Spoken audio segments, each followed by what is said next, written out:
Good afternoon, my friends. This is the Grim Flayer. Hope you're doing very well today, and we are back to the Rock in Pioneer. That's right, we gotta play the new format. While it's still new, we gotta strike while the iron is hot. And I'll be honest, I have not been able to play this all that much, so I still might not be all that familiar with the decks that we're facing, exactly what cards are going to be going into them, what we should be playing around precisely, but hopefully it'll still be good enough to get us there. We did have a really strong debut league, despite all of those things being true the first time.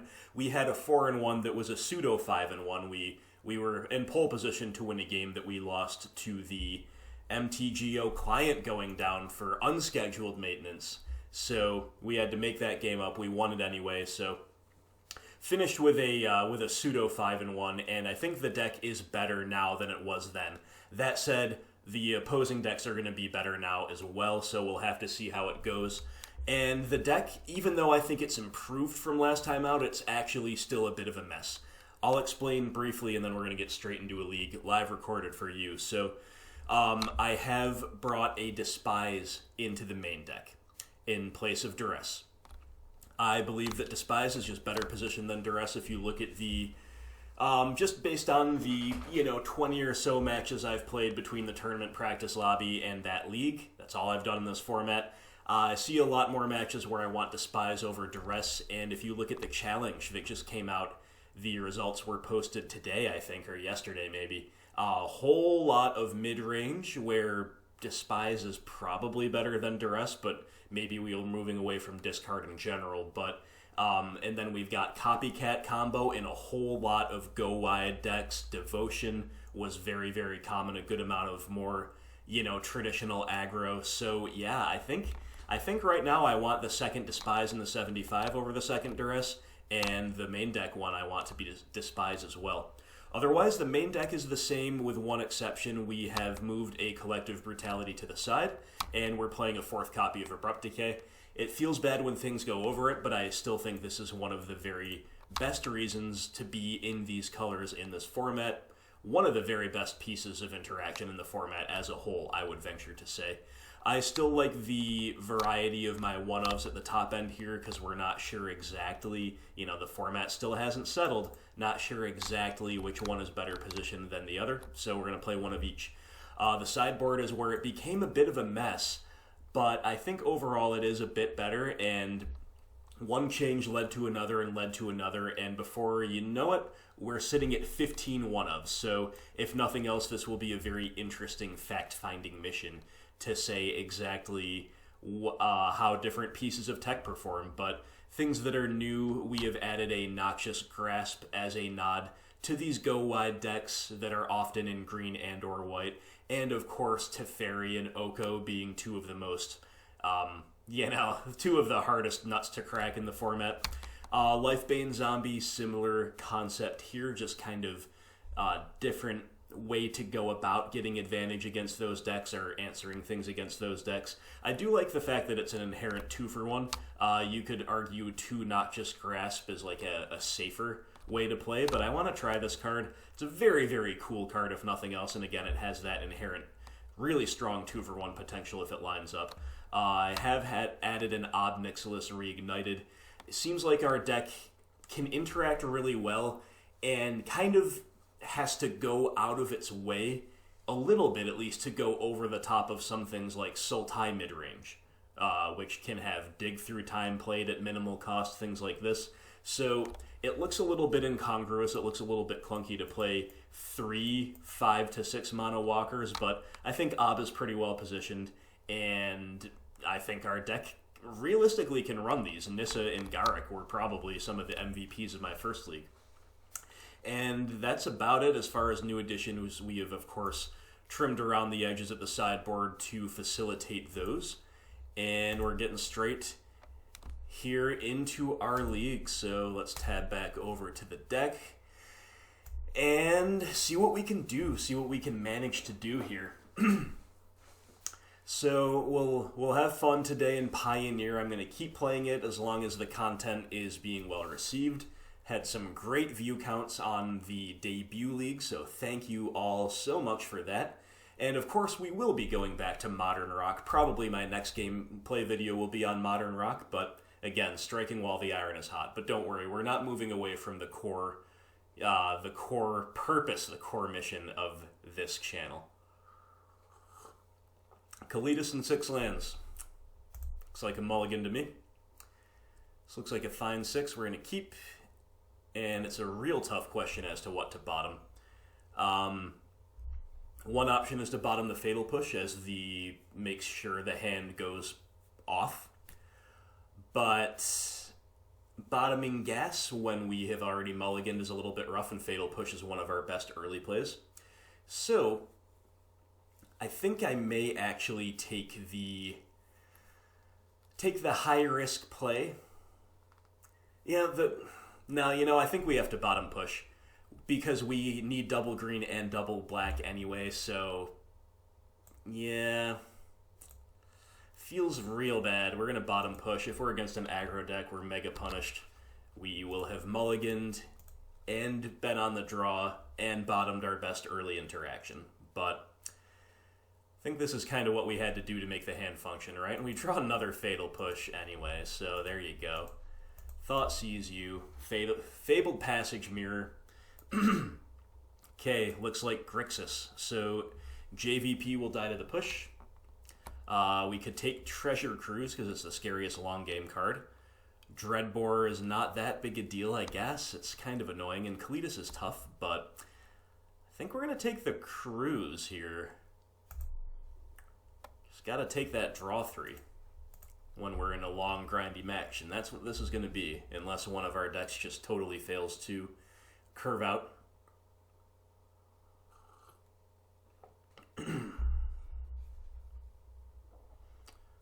Okay, no Jace quite yet. Discovery. Surveil 2, then draw a card, so that's some fuel for all of their effects. They go top. So our Fabled Passage can now enter untapped on turn 4 and allow us to do some top deck manipulation with Courser. But I still think I'm going to play it now in case we want to play Liliana next turn. Just don't know what's in their deck. We want to leave ourselves that option.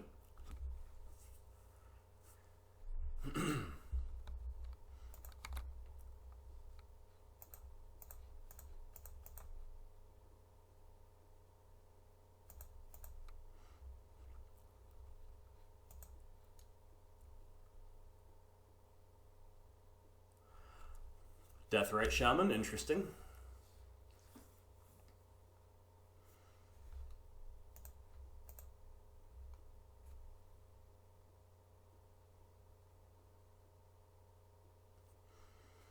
I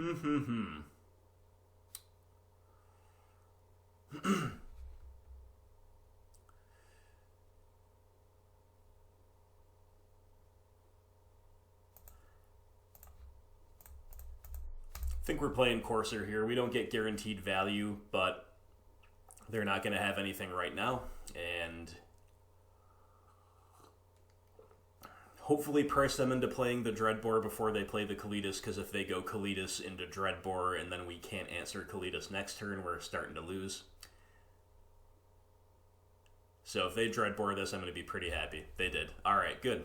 Good. Unless they have like a JVP to follow this up, then I won't be quite so happy. Or a Treasure Cruise. That's pretty bad too. It's pretty bad too. What are you going to do?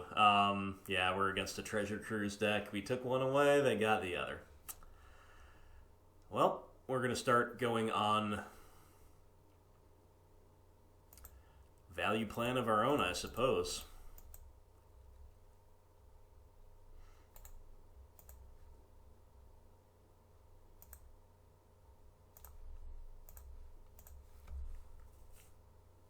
A pretty good turn for us. It's just going to be hard to beat another Treasure Cruise. We can maybe beat the first one. The second one, I guess, technically. Wow, they push before getting the Kalitas down. Guess they're just not going on the Kalitas plan. Alright.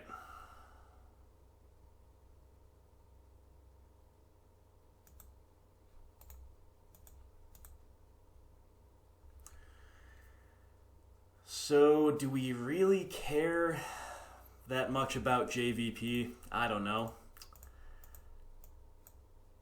Play the Courser. Got a Tracker on top, okay.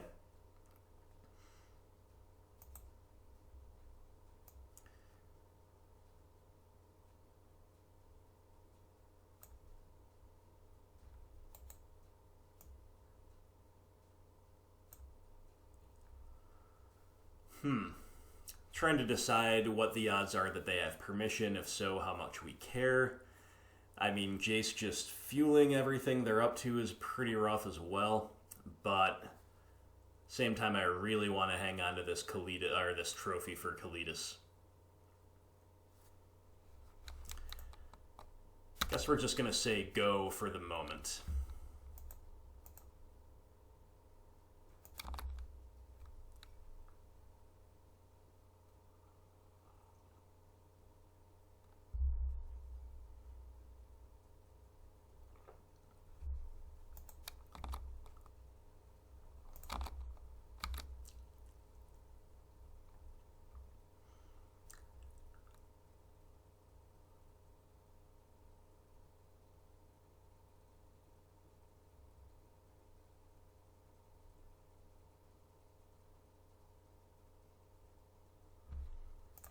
Alright, I'm going to trophy in response here. They get the loot value, but we don't want this thing to transform.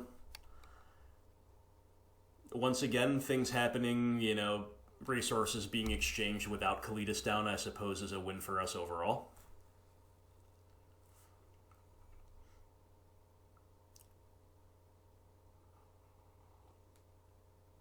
Opponent gets to loot away in excess land. Liliana represented a positive resource exchange overall, and there's that Kalitas, so... Nice, that's just what we wanted, was a land on top.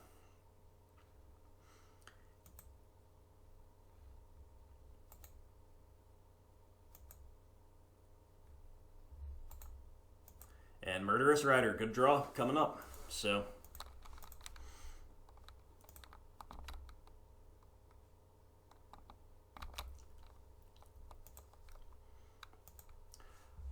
Living the Courser Tracker dream, at least for one moment. You know, they only have 3 cards left in hand. They could still have lands. Hopefully they don't have kill spells.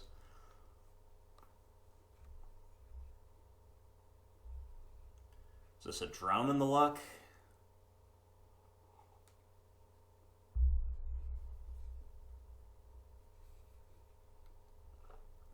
Oh my goodness. You know, a lot of the mid-range decks are only playing, like... They're not playing 4. Opponent appears to be playing 4.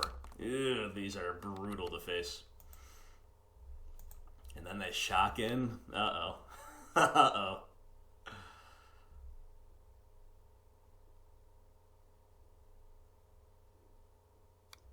The Royal Scions. Okay, that buff is very good on Kalitas.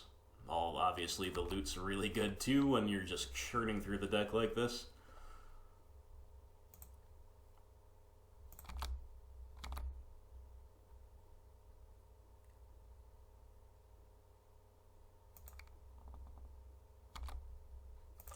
Okay, we're gonna crack this.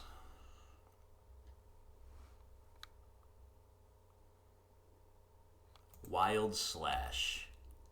Interesting. Not a card I was expecting. Obviously, a good amount of things could have happened by cracking that clue. Didn't expect a deck like this to play Wild Slash, though.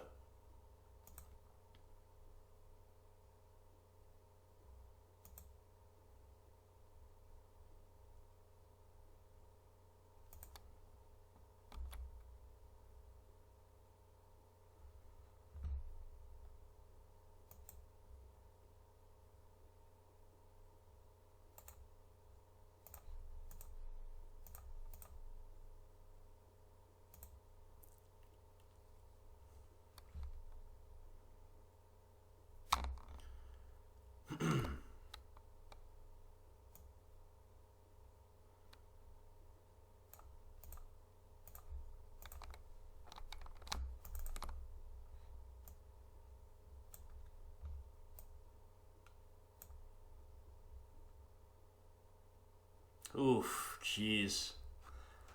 Opponent having not only all this advantage, but these extremely mana-efficient turns.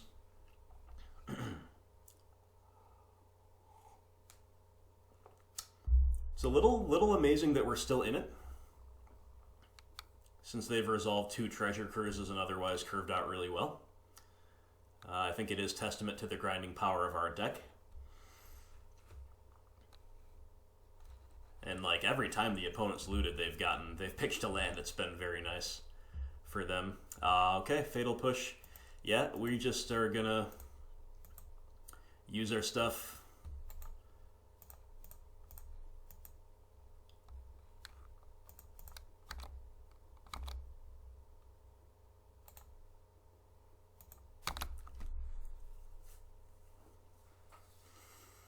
I respect the inevitability of the Scion's card selection enough to do that. To spend the push to send everything at the Planeswalkers, etc. We could have considered fielding first, but doesn't seem particularly necessary. And I guess since we are on 2 more trackers in the deck, we should probably just save the field for a potential clue. Rather, or, you know, maybe they play some kind of creature land, I have no idea. Alright.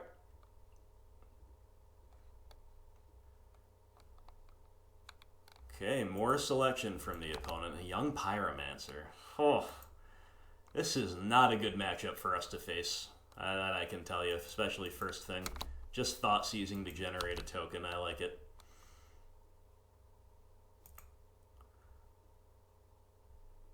Fabled Passage.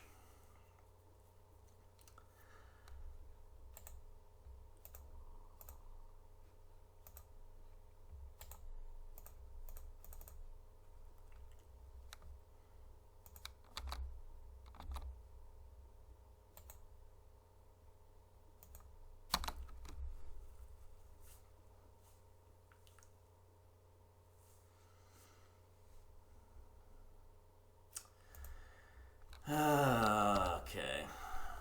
Have we seen enough? Maybe not yet.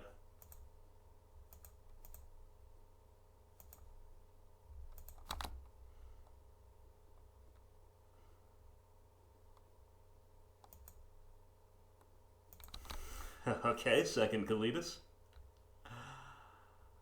Yeah, pretty good. Pretty good. Maybe they buff Spyro here and or Young Pyro here and send him in, or no, the Elemental. Send in the Elemental.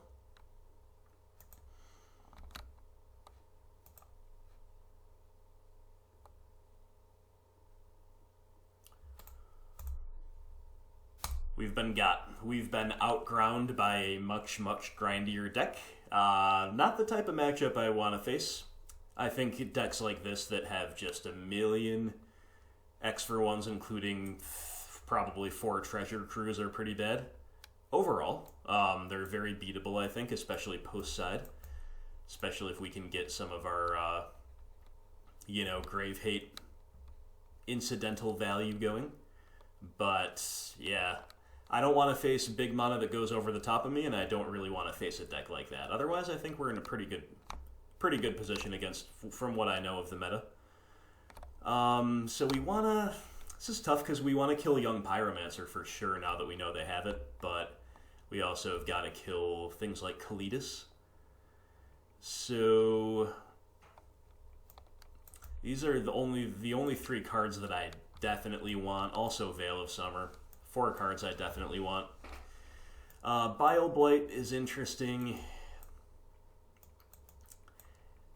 Discard is interesting, but I guess Thoughtseize is just kind of the best discard here, and we might want to shave some of it anyway.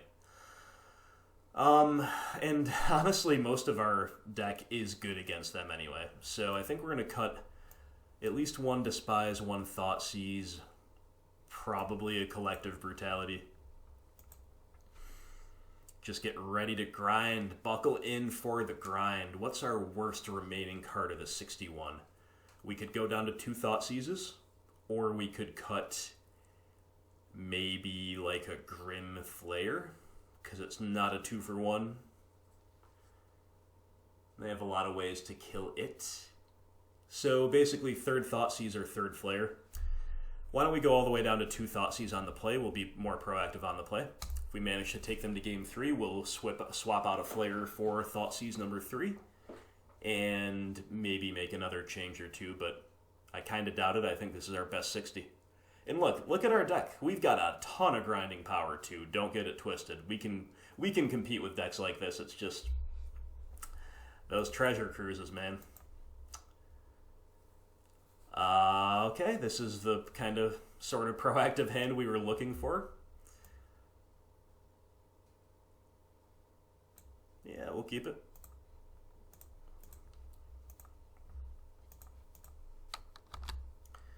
This time I am going to try to set up the Tireless Tracker into Fabled Passage. I think that's more important to set that up than it was for Courser, right? Don't Wild Slash me, bro. Wild Slash in the Grixis deck feels a little off, but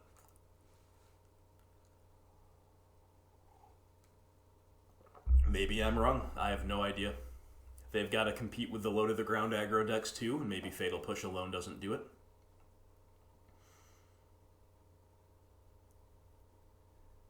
Noxious Grasp. Yep. Alright, I mean, since our hand isn't really doing anything else, I'm going to go for the super high upside of playing a tracker now. Might die to removal, but that might also make them sequence up suboptimally. We get absolutely blown out to the point of a near guaranteed loss if they have removal and discard this turn, but odds of that are extremely low. And if they don't have removal or discard, then we might get to go tracker, make 4 clues, fatal push like a JVP. Thoughtseize, okay.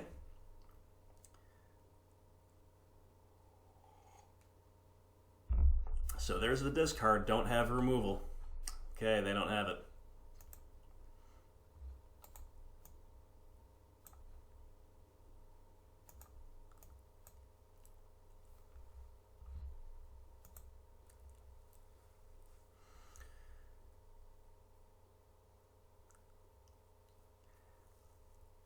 So I think I'm going to attack first, get my guaranteed damage in, and then before we let them untap, or maybe even like after their Fabled Passage resolves, I'm going to make another clue. Or we could just crack a clue now and see if we find anything more proactive to do, but I think I'm just going to make as many clues as I can. Imagine if we had that other tracker. Close.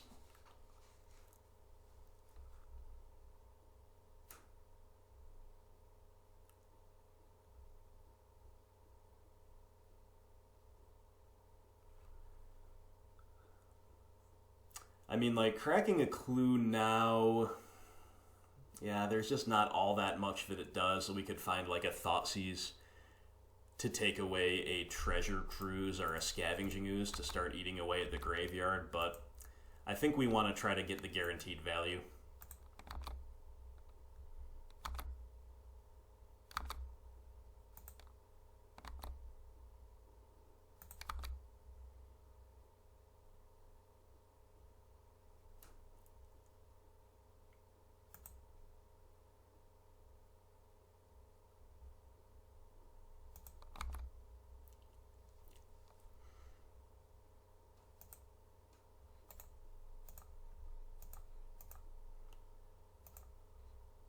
Guess we'll hit blue now.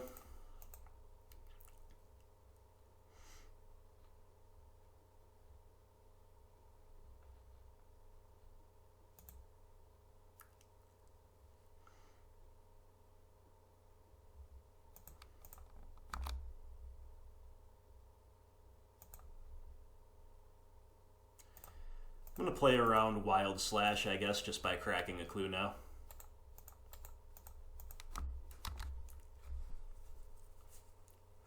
They might have Fatal Push, which was one explanation for them getting another swamp there, or maybe they just don't have like an island to get, or they, who knows. Young Pyro, we can beat this. Don't have a kill spell. Discovery. Okay, we can beat this. Obviously, Treasure Cruise is going to get them right back into it if they find one, but put one on top. Whoo! Hello. Hello, Tracker. It's a Tracker party. That's what this is.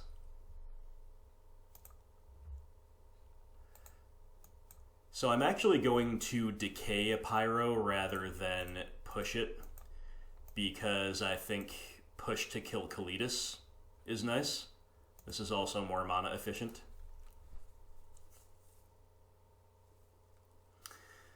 And you want to come to grind? Well, we can grind with you. We can really do it. Okay, another Pyro. Dreadbore. Yeah, that's a little rough. It's a little rough, getting a little rough in here, but... And there's their blue. I was just going to say at least they're off of blue, but no, they're not. But we're about to have some fun of our own. So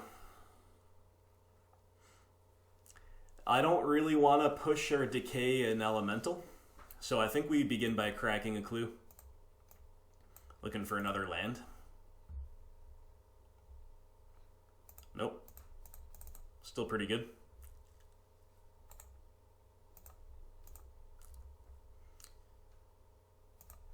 And as good as Liliana is, I want to be the aggressor here. Force them into a block is another way to protect Liliana for sure.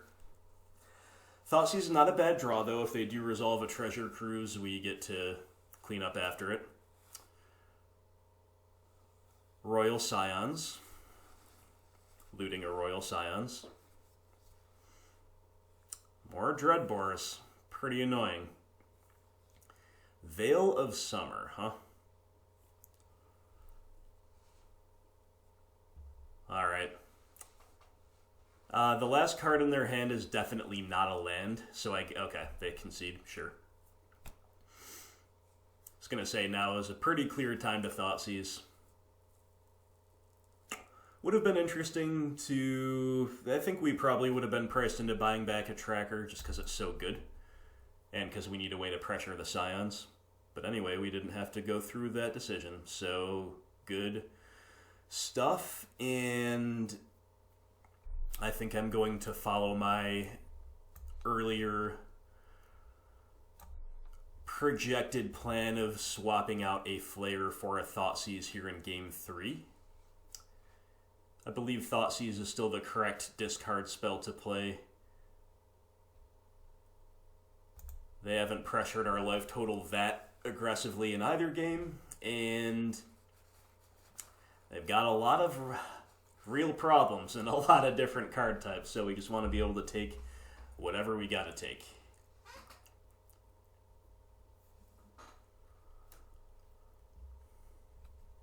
This hand's real bad. This hand's real bad. Double Scoos plus Deathrite with no green mana. I think we have to mull, but mulling in this matchup sucks. Okay, this is a sketchy but fine keep. And you know what I think I'm going to do here is bottom trophy, because if we don't curve out with our lands, we're done for anyway. So I'm just going to keep all the 2-for-1s in hand.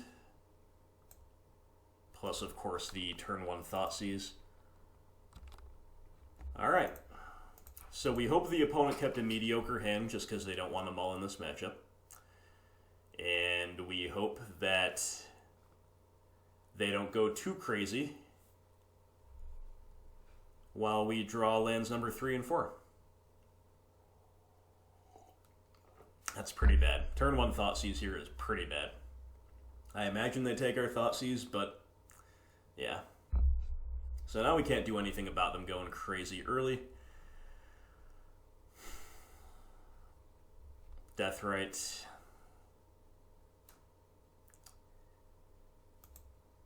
Sure. Not a bad draw. Still really just want to hit lands here and... Uh-oh.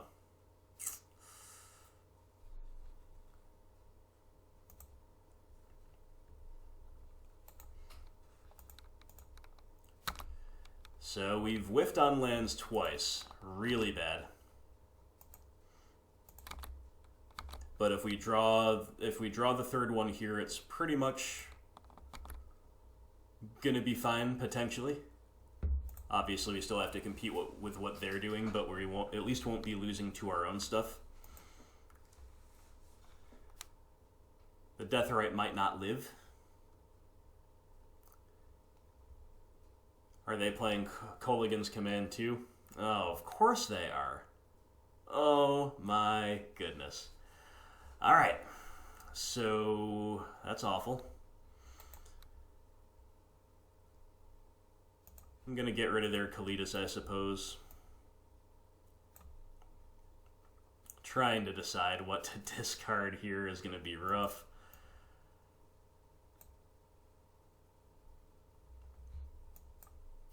So a big part of me wants to ditch Skoos just because, again, if we don't draw lands, we're just not going to win.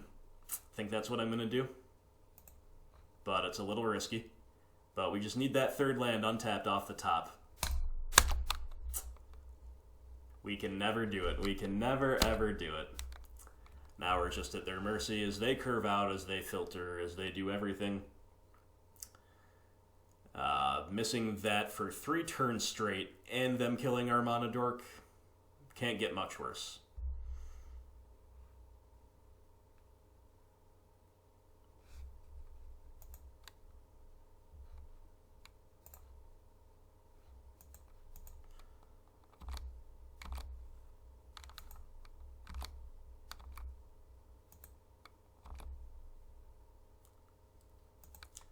Yep, so we're going to let this resolve.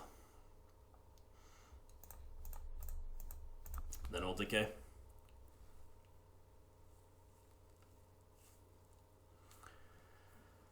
So now it's almost like, well, I mean, we still just want the third untapped land because Rider is good taking care of Kalitas here. Yeah. Ugh.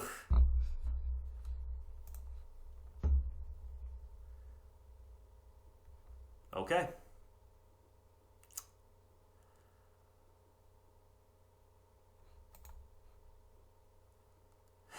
But, you know, I kind of want to kill the Jace now. I really just kind of want to kill JVP. The problem with that is, like, our subsequent draws of Push and Decay. But it's going to flip anyway. I don't want them to flash back Thoughtseize. I don't want them to flash back Kolaghan's Command. I don't want them to keep getting card selection. I think I'm going to Swift End the Jace. We do have 1,000,000 outs to a Kalitas, despite the fact that Decay doesn't hit it, Push may not hit it.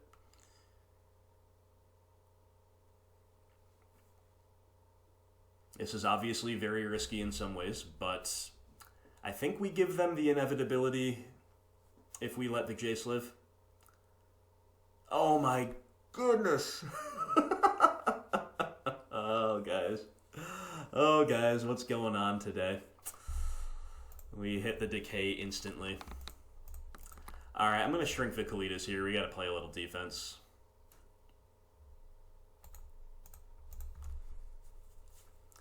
They might have Dreadbore. They might just keep on keeping on. It's not very good value, but we're now at the point where we kind of have to do something like this.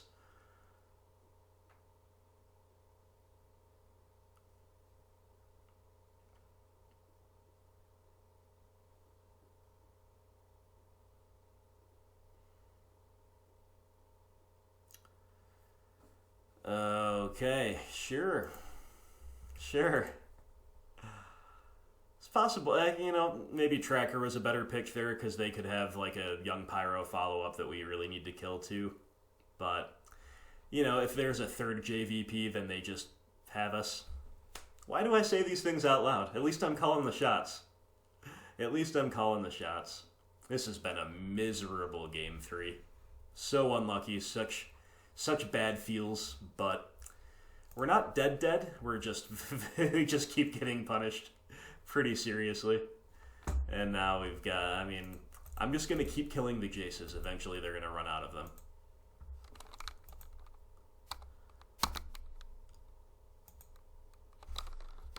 Not much what we can do when this happens to us, though. Yeah, we've got 3 trophies in the deck. We've got another rider. We've got other things. It's not really one of them. Okay, is the opponent just flooded? Tell me you're just flooded, bro.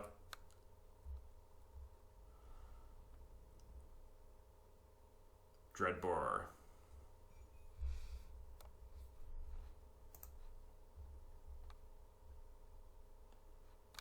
Oh my goodness. You know, I almost mentioned in the deck tech, actually, that... And we have to chump here, by the way, because if they just attack and we block the zombie, they eat it, and we're dead. That's assuming they don't have a kill spell. We might just outright be dead. I almost mentioned in the deck tech I want a 24th land. You know, in a game like this... But then again, you know, I think we'd probably be siding out a land in a game like this anyway, so we'd be back to 23 anyway. I guess we're just unlucky. Turn 10, we only have hit 3 lands and we were drawing only, like, mana sinks. Yeah. Okay, opponent styling with Treasure Cruise. Are we dead yet?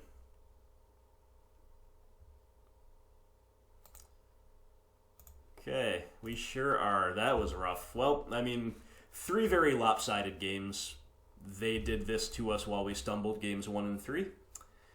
And especially game 3, we got max punished for every decision. We didn't have like optimal decisions available to us at any point, but we had suboptimal plan A versus suboptimal plan B. And we ended up getting punished for them pretty hard. And then game 2 was also lopsided in our favor because we just like... Oops, I have a million clues into a victory, so... Yeah, the mid-range mirrors, they can be fun, or they can kind of be like that. But we carry on, it is all good.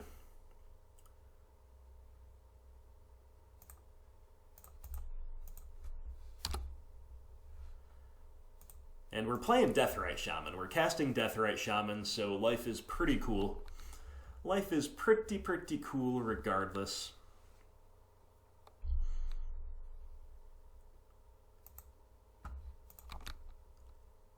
Guess we're supposed to get Fabled Passage down there that way if we want to. I figured they would opt. I figured they had exactly opt, which is why I held up Deathrite here. That way if we draw something like a Tracker next turn or a 4-drop, we might be able to power it out.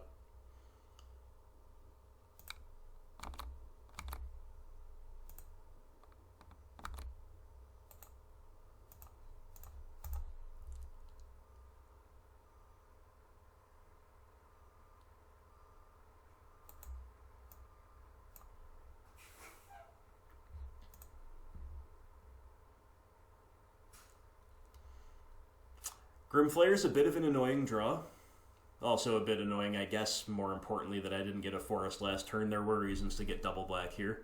But it just makes our mana more awkward. But I guess that's just fine.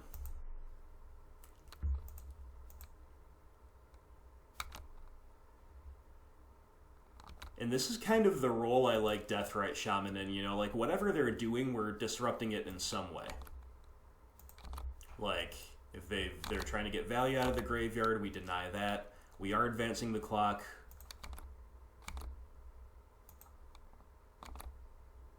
And we're just having a really mana-efficient mid-game, early to mid-game. Okay, we're flooded. Pretty flooded here.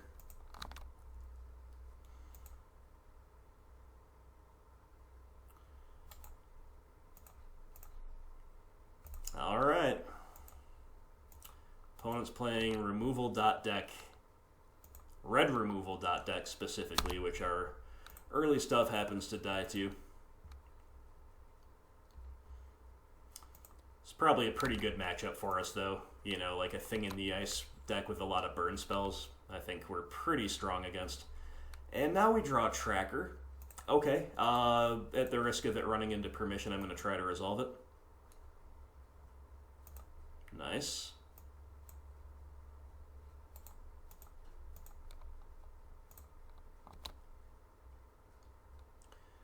So we can wait to decay the thing.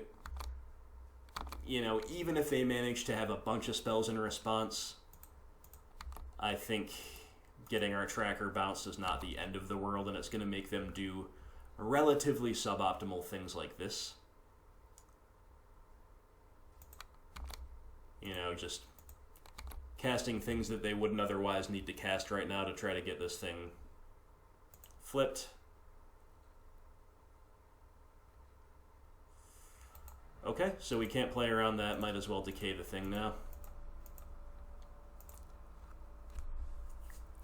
The third lightning strike of the game, what are you going to do? We're going to flood, that's what we're going to do. Another tracker? Nope. Okay. I mean, another couple trophies in hand is not a bad place to be against Thing in the Ice. It's definitely worse against Arclight Phoenix, if they happen to have that. Storm Chaser Mage. I suppose we're supposed to trophy this thing.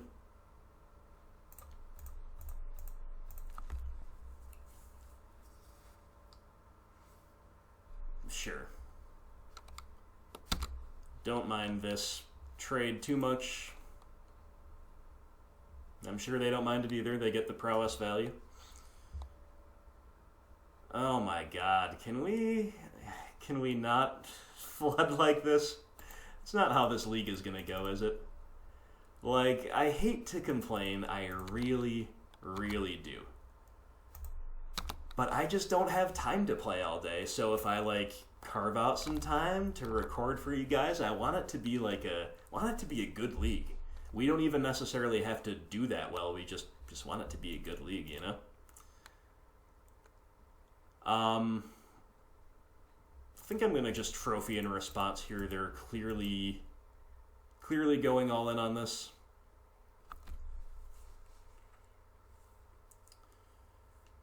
And, like, this does leave us softer to a top-decked thing, but we have a lot of outs to that, and we're kind of soft to, like, just letting that thing live anyway, right?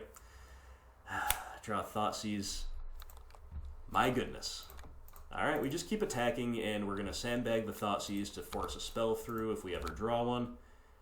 And even though playing the second Blooming Marsh allows us to start going double Quagmire, Wild Slash, the bane of our existence, Wild Slash. So even though playing the second Marsh allows us to go double Quagmire attack mode, I still think we want to simply sandbag it for higher value upsides.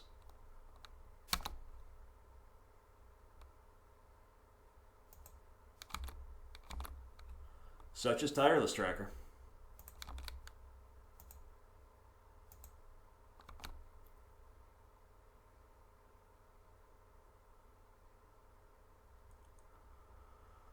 Okay, now is a good time to Thoughtseize to clear the way for our kill spell and our Deathrite Shaman. They have a Shivan Reef in hand.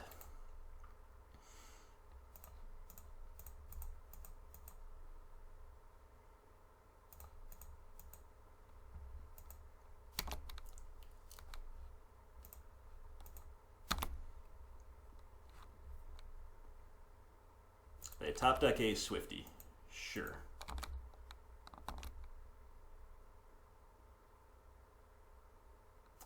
We top deck a Fatal Push. So we push, Rider, hold up Deathrite. Yeah, I guess we just main phase all this stuff.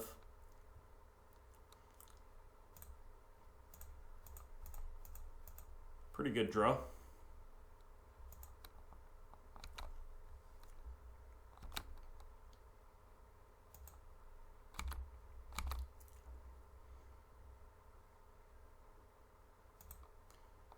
Okay, so opponent drew another land. Are we I think we're draining them. I think we're trying to end the game here.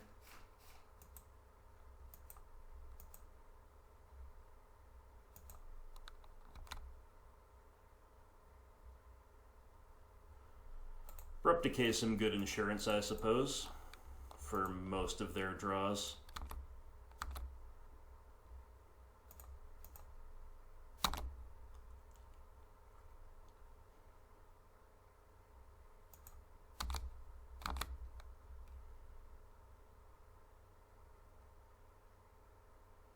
Okay.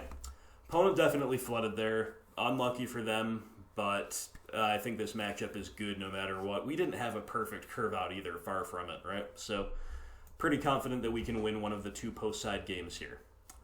So, it's a grindy-ish game. We can consider those things, but might be a little bit too fast to play all of our big, heavy top-enders. The green-white hate doesn't do much here. Bile Blight is a definite.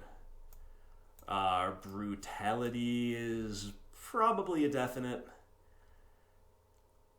I think Liliana's Triumph's going to be good here. And then the discard suite and the Planeswalkers are an open question.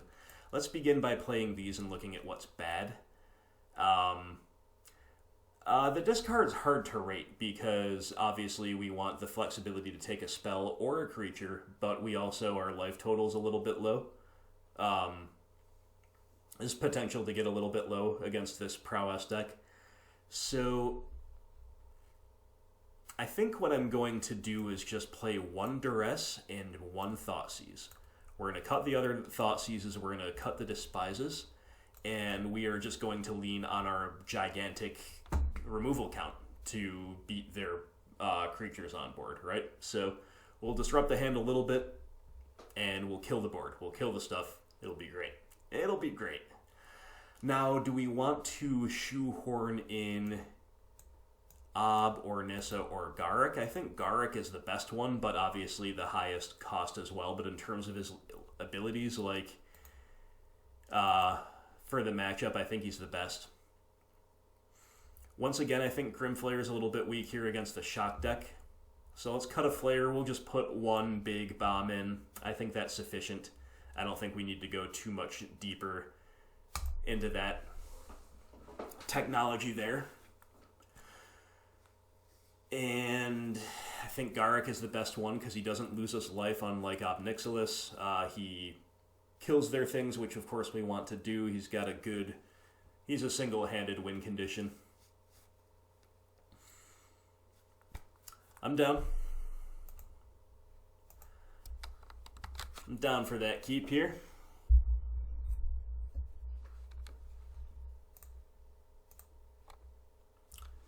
Okay, turn 1 Swifty, but played off a Shivan Reef might mean they're a little low on the old land count here.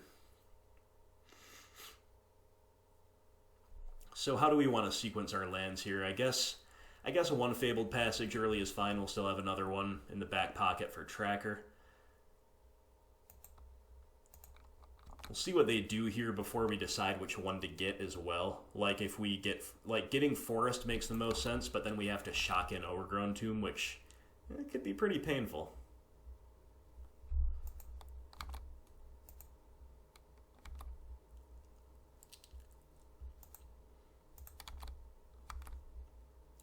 They want top with the Opt, okay.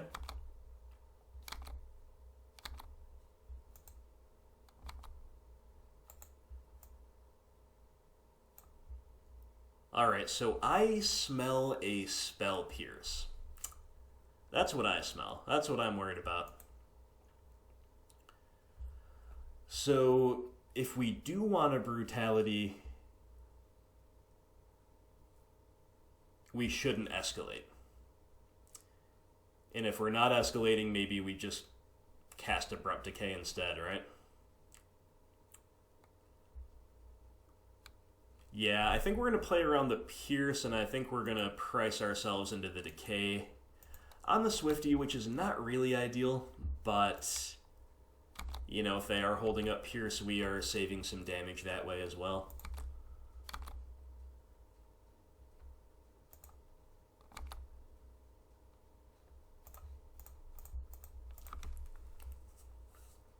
And they might not have a third land, so maybe they have to play out the thing here without Spell Pierce backup or whatever it's going to be. Nope, they do. But, nothing. Alright, I think we just Brutality to check the hand right now. And I don't really expect it to resolve if we escalate, so I'm just going to use it as a discard only.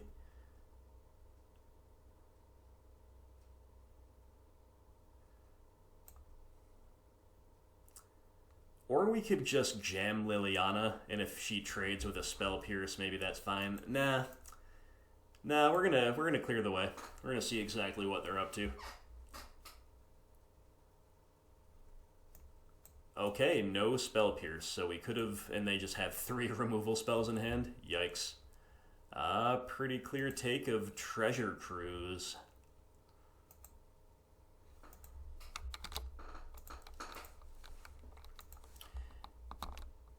And a hand that we can beat. So even though it's going to die horribly, we're going to go Tracker here and make at least 1 clue. Maybe we can play chicken with them over the Fabled Passage and make a second one.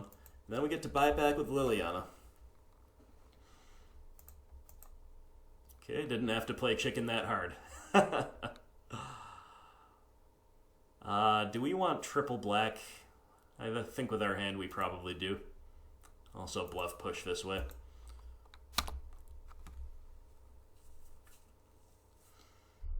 Alright, so we got the opponent, we got them. Got them with the old... Okay, they'll abrade a clue, that's great for us, I think, overall. I mean, technically it's a card for card, but our cards were free. Now we don't have to invest mana into them. But it doesn't matter because they were just fueling a treasure cruise, so I suppose that makes sense. And this card's just wrecking us today. Thing in the ice. Alright. That's not that big a deal.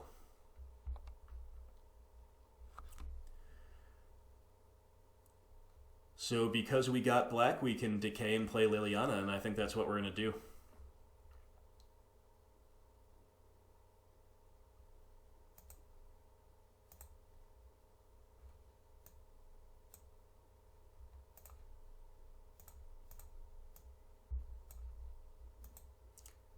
But once again, we don't probably need to main phase the decay.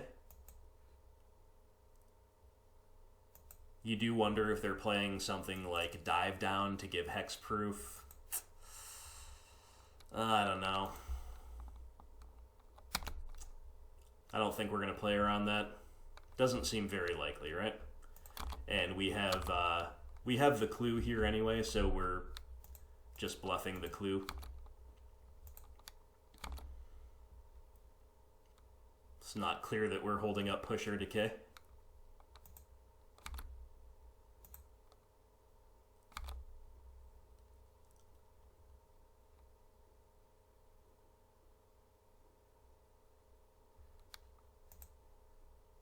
They still have that lightning strike in hand.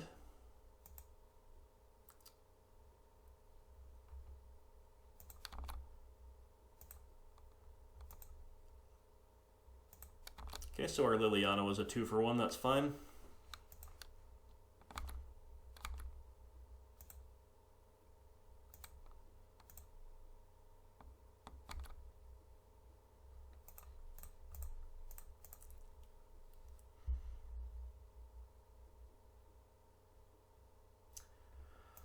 Alright, so Tracker will once again perhaps die to the lightning strike, but let's keep trading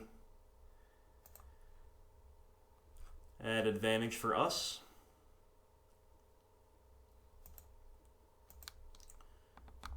Yes.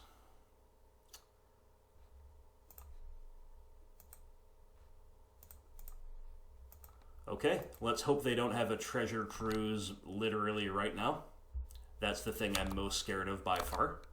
If they don't, we can start working on the graveyard with Deathrite. You know, they could also just have removal for Deathrite. That's fine. They trade 1 for 1 with our Deathrite, no big deal. They got the cruise, don't they? No, they have a lava coil. Sure.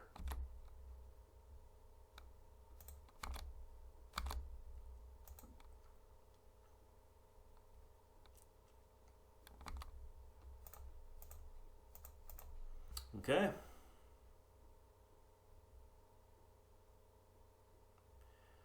I was just about to say that Scooze would be a pretty good draw here.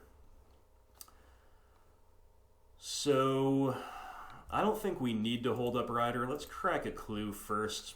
We don't have that much green mana, actually, to make Scooze all that good. I think it's going to be worth shocking here for sure.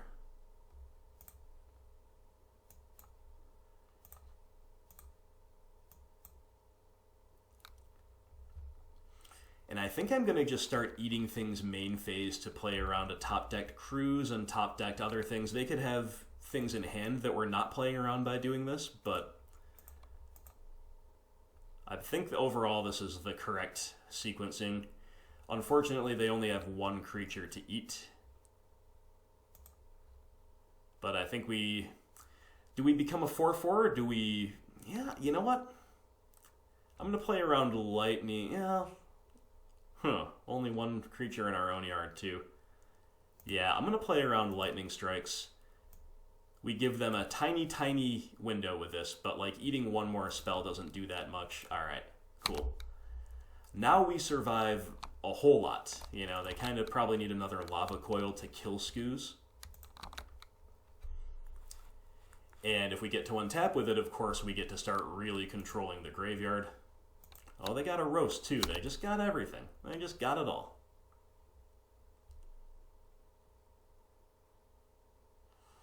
Okay.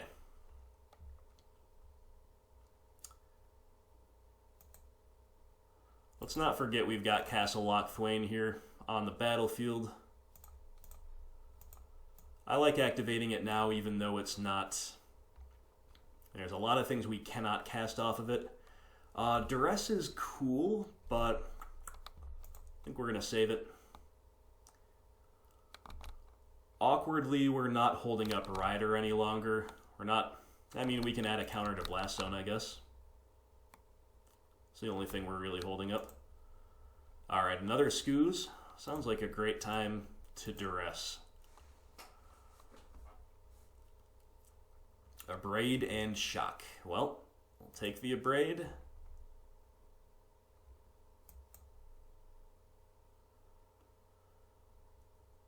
And we cannot outsize a Shock. We eat once and they respond to it. So we're definitely playing the Rider, right? Or do we supposed to save that? Ooh, this is tough. I mean, we can just kind of play chicken with their Shock and eat the rest of their graveyard. That's probably what we're supposed to do.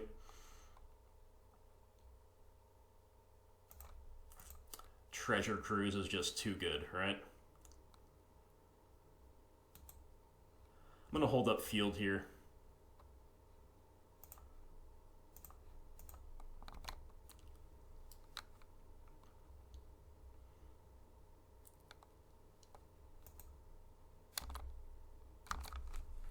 I also like dumping out our hand there. It's better with Castle.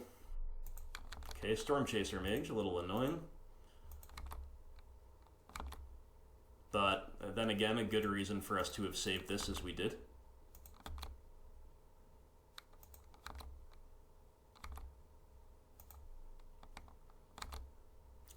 Okay, so I think we're going to fix our mana here, get our...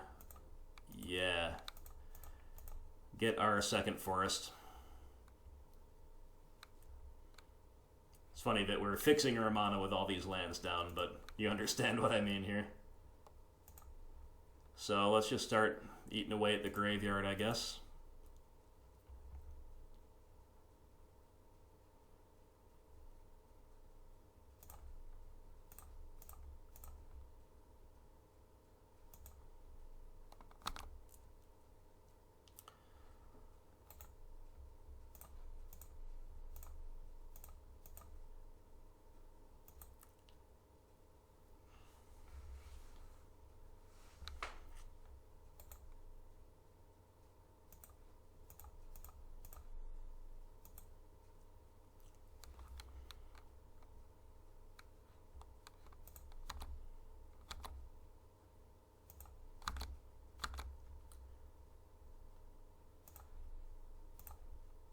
So now we can outsize the Shock, no problem.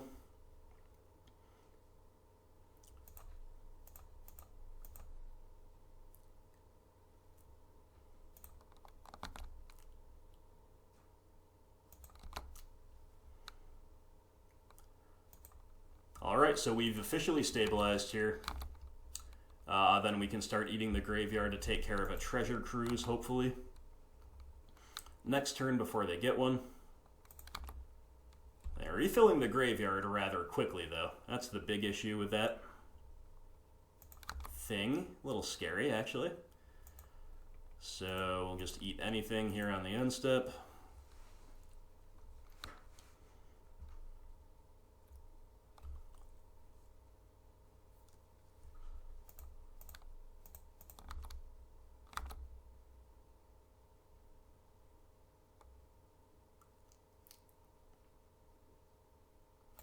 Unfortunately, if they call our bluff and block the Rider, Liliana cannot shrink it.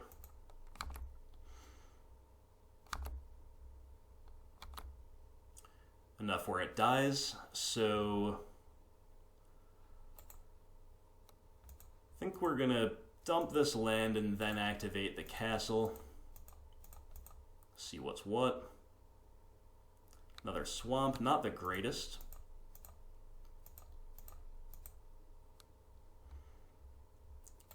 We're just going to use her as another win condition, ticking up. Another headache for the opponent.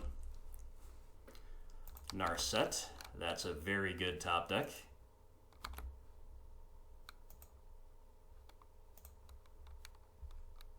For Spell Pierce. Not a very good find.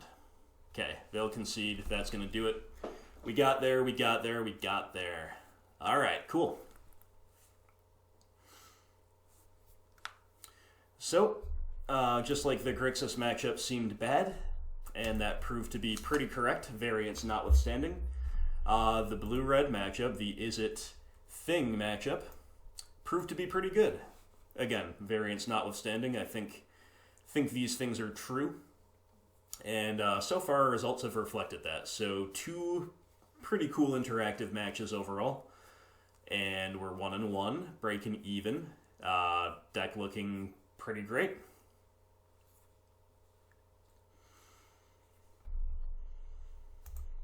Hope y'all are enjoying Pioneers. Always let me know what's working well for you and any insights you might have on the format. The comment sections are always really nice here. And I mean, we're just getting super unlucky with our opening hands. Opponents have kept 7 all the time. We're mulling all the time. We'll keep this, but it is going to need a black land stat. To that end, we're going to bottom our Liliana the Last Hope because we're pretty far away from casting her. Botanical Sanctum, Elvish Mystic, okay. Blooming Marsh, no.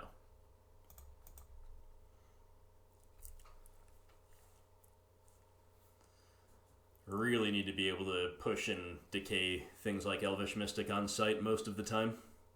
This could get out of hand really quickly if we don't draw black land next turn, but again, I mean, not much we can do, right? Oath of Nissa, so maybe this is Bant, whatever. Something with Teferi and Oko in it, perhaps.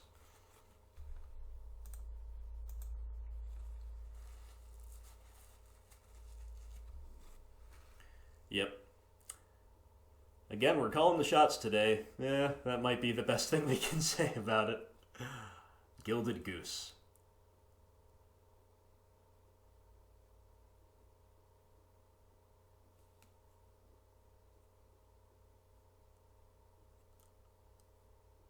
Another Oath.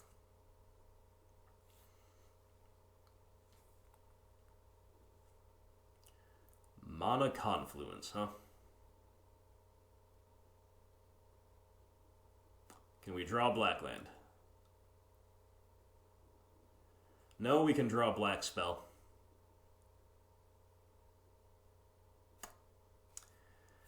I think I'm supposed to scoop here. We don't beat a Teferi one that bounces our Deathrite Shaman, draws a card. I kind of want to know a little bit more about what they're up to, but then again, I don't think I really need to. I know they're Bant Teferi. They may or not be doing other things, but I don't want them to know what I'm doing. If I play Blast Zone, it reveals that I'm like a either monocolor or two-color deck. Right now, the opponent has no idea, right? So, at least not that much of an idea. But, that's brutal. That is a rough one to roll over and die to. I can believe that we want Pithing Needle here. Otherwise, we're just going to try to kill everything that moves. Despise seems good. I don't know if we want Triumph, but I can see Brutality, Grasp, and Bile Blight, and maybe Lifebane Zombie as all being pretty good here. My only maybe about Zombie is that maybe they have a bunch of dorks, and then Zombie will whiff on their higher end stuff, so I don't know if we're supposed to play that. Especially because we want to play Garruk and Ob here too, I believe. So what are our least exciting cards here? I think we're moving mostly away from Thoughtseize, like 1 Thoughtseize, 2 Despise seems okay. I mean, we could play more, but, you know, maybe Deathrite Shaman's not the most impactful here. Let's cut a Shaman.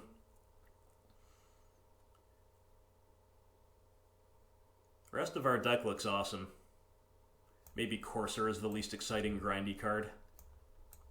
What does it look like if we put in all of those cards? Alright, let's cut Courser, let's cut Lifebane Zombie. Probably need to cut from the top end here.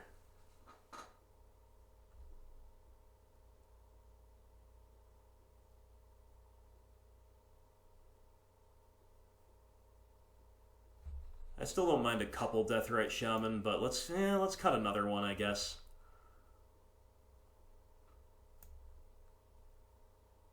Maybe lose Brutality or lose a top-end value permanent. I mean, maybe Garruk's just a little too slow for them and can't destroy Planeswalkers.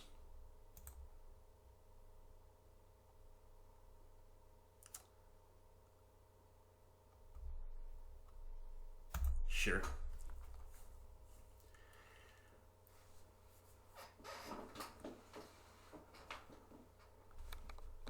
Okay. We're against all the grindy decks, which again, with our 2-color grindy deck, is not really where we want to be against these 3-color grindy decks. They tend to outgrind us. It's a good hand, though. We'll keep.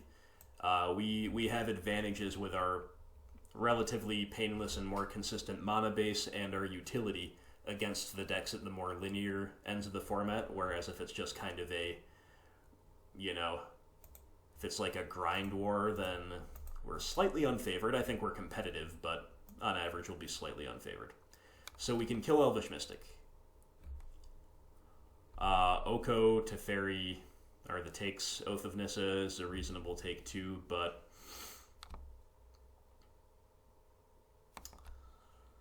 I think we're going to take Oko.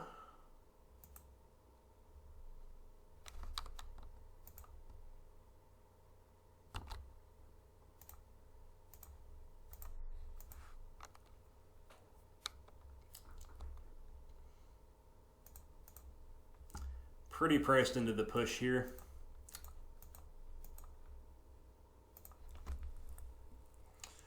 Which is rather annoying. If they only had 1 3-mana walker, it would have been great to get a Grim Flayer down. But so they shock in their other... Oh no, yes, they did shock in the other land, and they find another Oko, and they find another Dark. Ugh. Okay, Collective Brutality.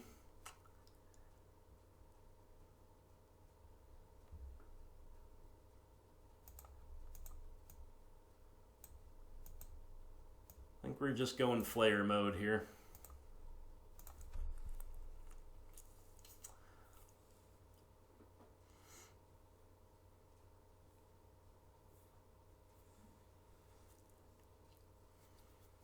Okay, so opponent can do a lot of really good things here.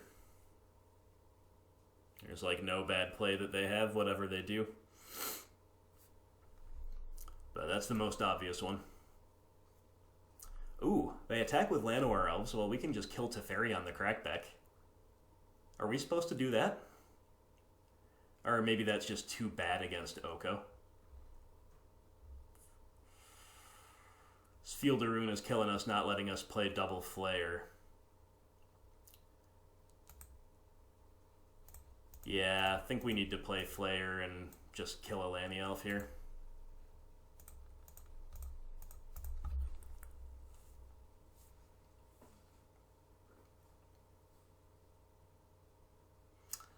Joke's on you, Teferi. We operate entirely at sorcery speed with this hand anyway, so who cares? Who cares? Who cares about your passive?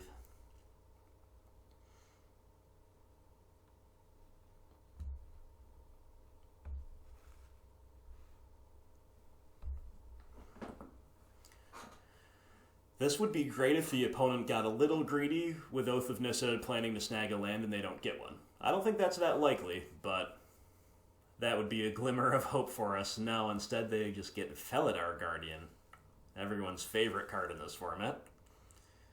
And now they get to go Oko.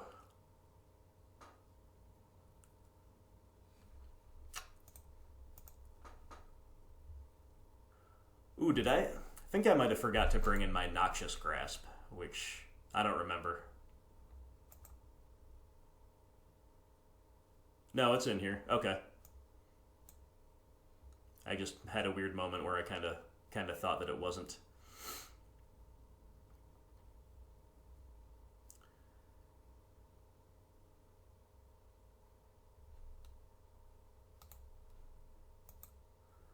I mean, I guess we're probably supposed to just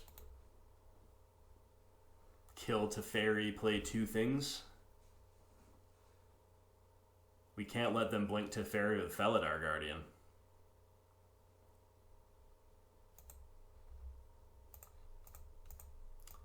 Yeah, alright.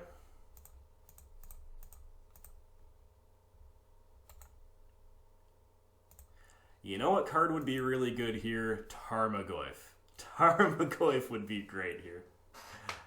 Why isn't that in the format?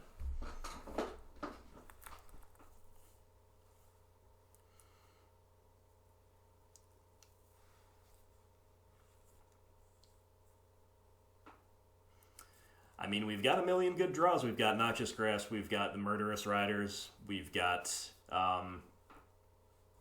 I mean, even our board is just decent. Like, they don't have...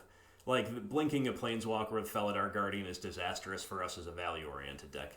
Right now, the best they can probably do with it, which is still pretty good, is blink Oath of Nissa for the value, and they present a blocker that we have to try to beat. I mean, this is still pretty tough. Like, the Oko is going uncontested. Oko can do Oko things, whether it's making an Elk or just continuing to pull ahead. They are going to trade with the Flayer. That's actually pretty good for us. Now, granted, the blink value is nice, but at least we can kill the Flayer. And we have good attacks into the Oko. And we have a food token now, so there's that. But man, I hate both of these Planeswalkers. Teferi, Time Raveler, Oko, Thief of Crowns, you know, wow. Great additions to Magic. And then they make us an Elk, huh? And then we draw a Fatal Push. How interesting. It's just too bad that this costs 2. Otherwise we could push the Guardian and do everything.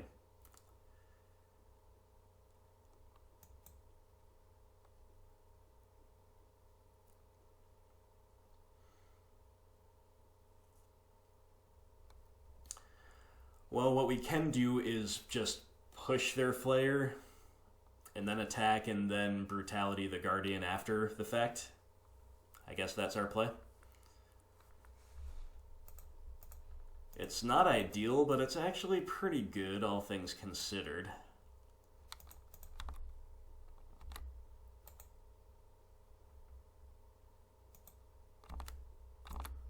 Maybe one day we'll get to attack them and get the Flayer trigger.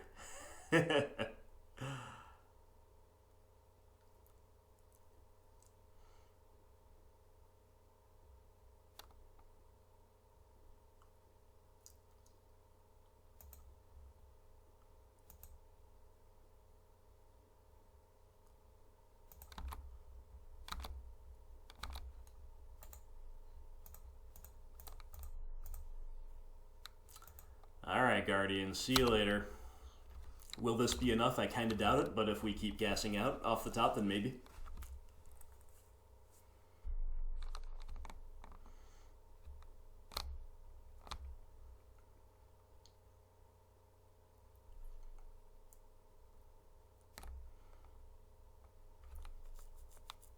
Making a food. They've got that Rogue Refiner in hand. Here he comes. 4 cards in hand. Alright, we need to keep gassing out. We draw a trophy.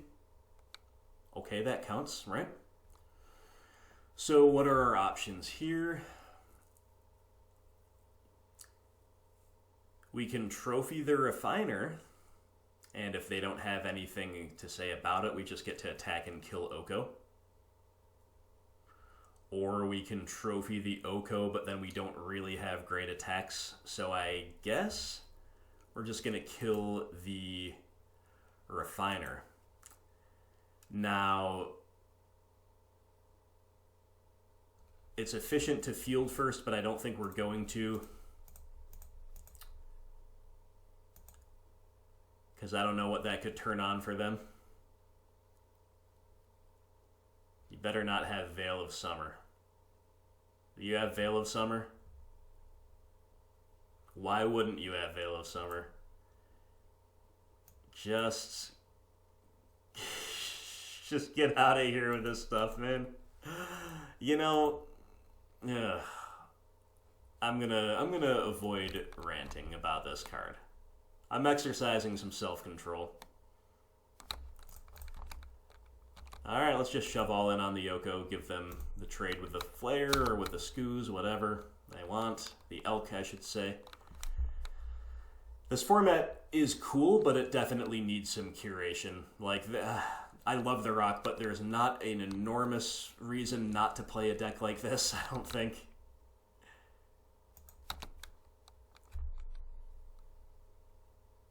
Like, black is awesome, but Veil of Summer in every deck makes black from the premier interactive color of the format to something that's the premier interactive color and therefore gets hated out by a million Veils in every green deck. Felidar Guardian. Okay, well, let's keep trying. Let's keep trying against this deck, but if I blank here, I think I'm scooping. Still got 4 cards in hand. We're so far behind, it's unbelievable. Okay.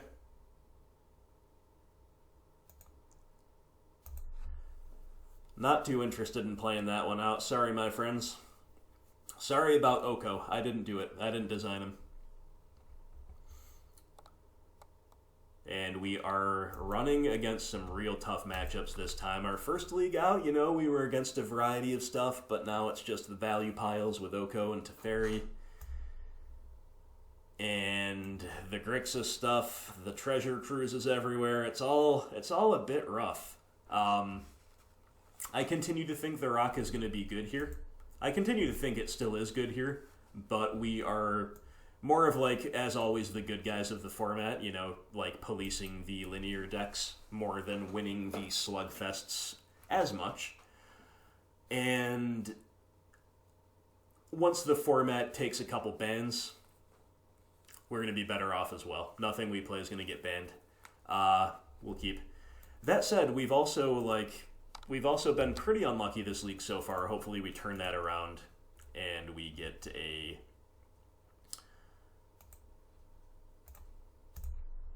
a couple of wins here to close out the league.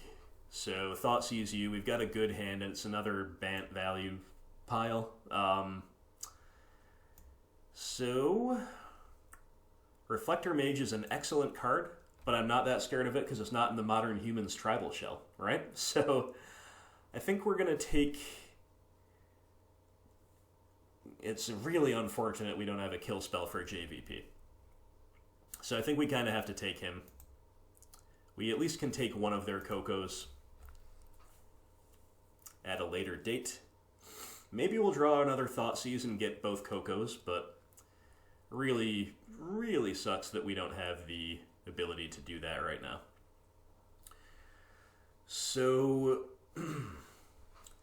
If we play the Shaman, we give them a good reason to play a Reflector Mage, but that might actually be okay.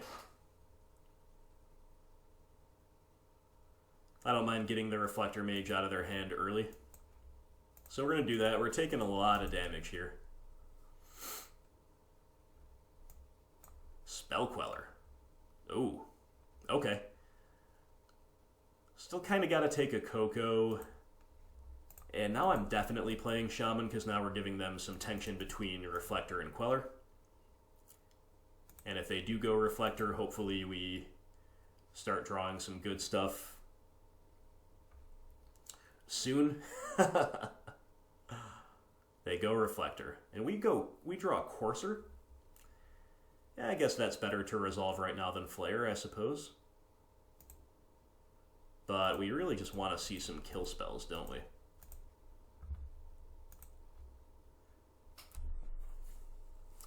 You know, Courser telegraphing our draws is not the very best way to play around a Spell Queller, but they're attacking?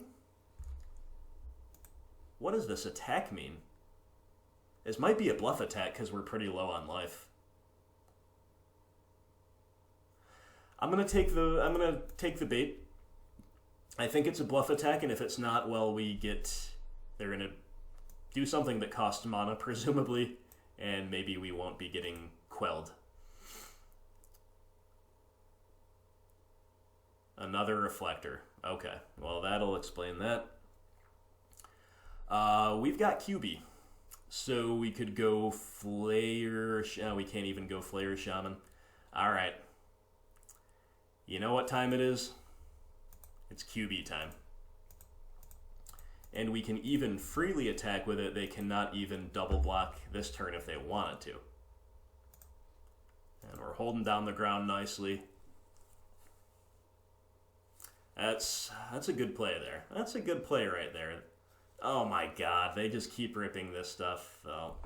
Max punished. Again. We do have Abrupt Decay, but that gives them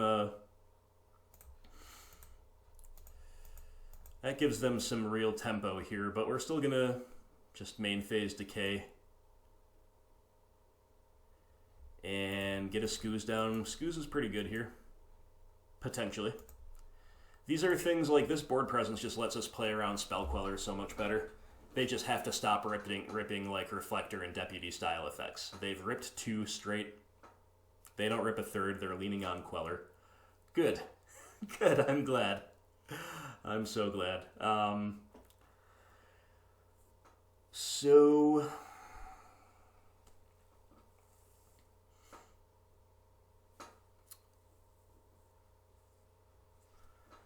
interesting spot, obviously, so let's think about this. We've got 2 things to eat with Scooze, making our Scooze attack pretty decent. They can flash in Queller to block.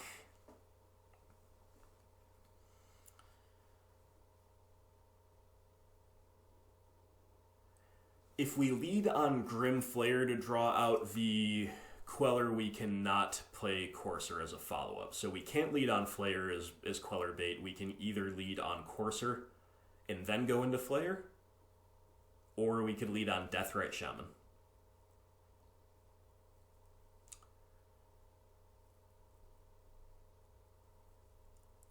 I think I'm leading here on Deathrite Shaman, because Shaman's a good finisher and a good further stabilizer in this situation.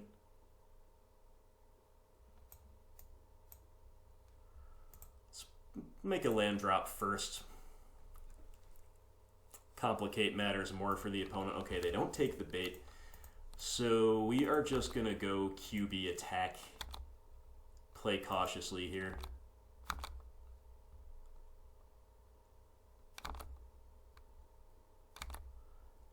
And we're not playing anything else out into Queller. We've got so many things we're holding up right now. Bluffing. We're holding Scooze activations. We are even holding up Blast Zone for what that's worth. Okay, so they're now on Collected Company mana, and they're just going to main phase it, looking for the bounce effects and the deputy effects and all the good stuff. But, oh no, Reflector, Selfless Spirit, some good cards.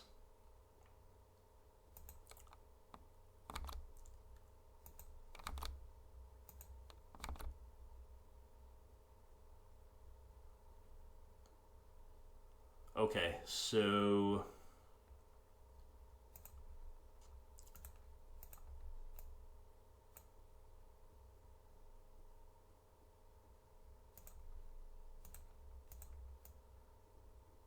we're just gaining life here. Reflector and Selfless. Those were some hits, man. Those were some hits. But the Deathrite Shaman Drain is a good way to get inevitability here. Especially coupled with their mana confluence. We have Trophy, huh? UPS. Oh, UPS dropping something off. That's cool. Okay, so...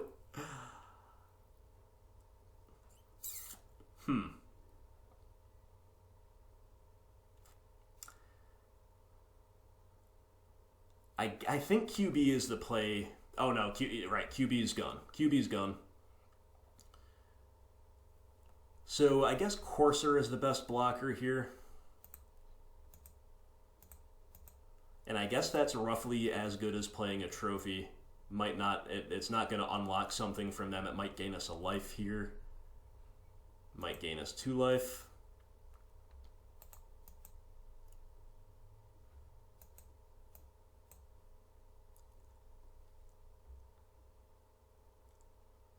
Murderous Rider is good, but we're not trying to take the game into the next turn.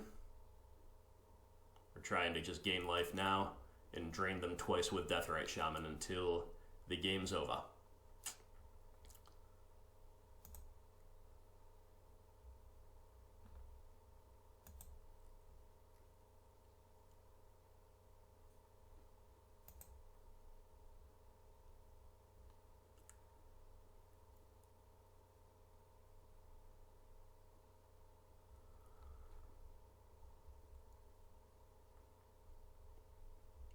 And then we're just going to pass. Blocking for our lives.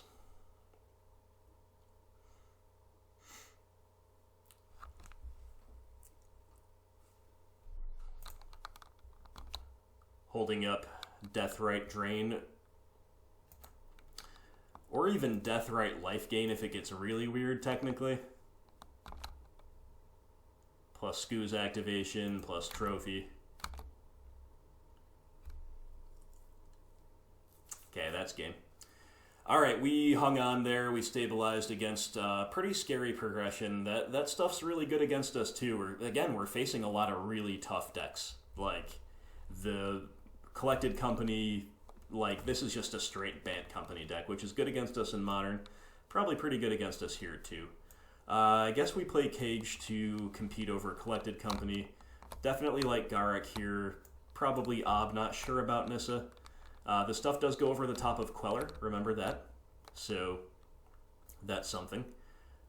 We want Noxious Grasp, Lifebane Zombie, Bile Blight, Liliana's Triumph, and Collected Company. We have a lot to do. Despise versus Duress versus Thoughtseize is kind of a tough call, and because we're bringing in Grafdigger's Cage, I think we're probably cutting, like, almost all discard effects. Let's start by seeing about leaving in 1 Thoughtseize. Again, we have the Cocos. Deathrite was good there, but I think I don't mind cutting another one. Cutting 1 here as well. Again, we just want all of this removal. Like Kalidas, Questing Beast, Vraska, all this stuff's really good. Tracker and Courser, pretty good. Last Hope. Could we cut a Last Hope? We might just be value dense enough and she doesn't kill enough and they don't put enough in our graveyard that I could buy that. Again, Grim Flayer a little outclassed here in these types of matchups. Going down 1 is usually fine. We don't want to get too reactive by cutting both, or cutting a second, I don't think. So that's 61. What is our worst card left? I would say maybe Courser, but we see Courser blocking really well against Reflector Mages.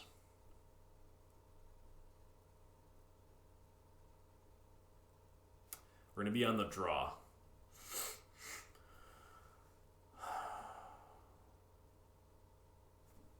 Okay, we're just going to cut a second Flayer on the draw.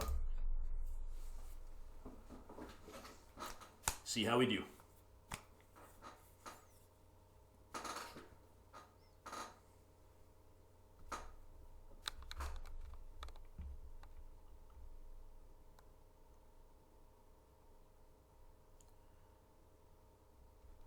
Once again, the opponent keeps 7. Once again, we have to take a mulligan. This is not our league, but we're still staying in the game, so I'm happy. We'll keep a pretty good 6, actually. And I guess we're just bottoming a land here. Let's hope we don't draw too many high curve things before we hit more lands.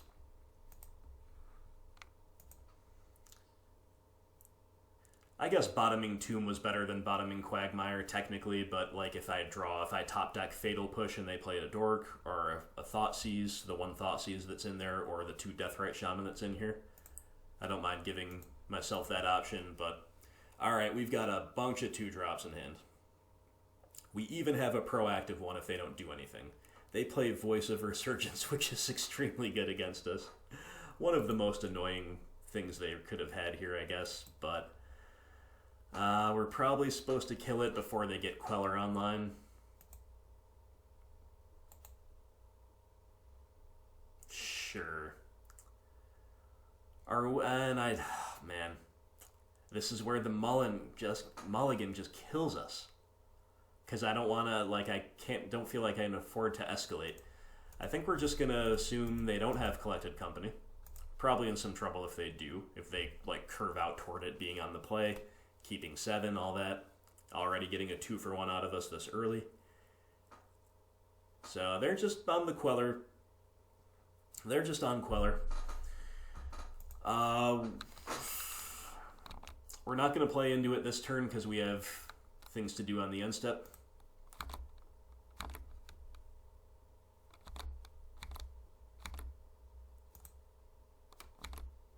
If we want.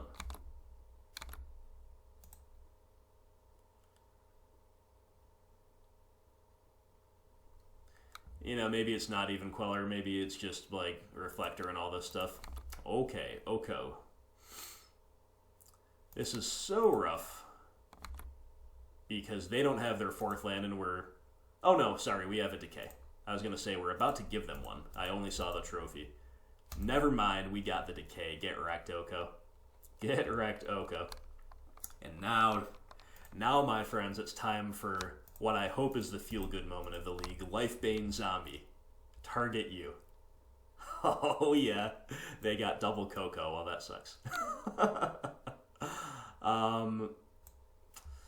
I guess we just take Tracker.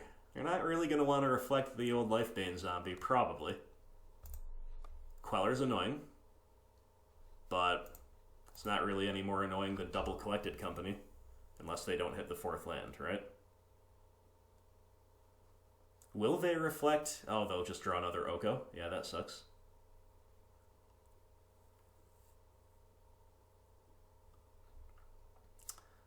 Pretty sure we just take the hit here. Deathrite Shaman.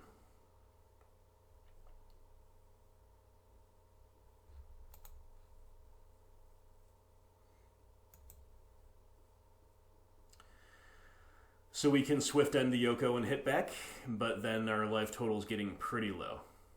That's still not bad, though. Might be what we kind of have to do, because we can't afford to trophy them.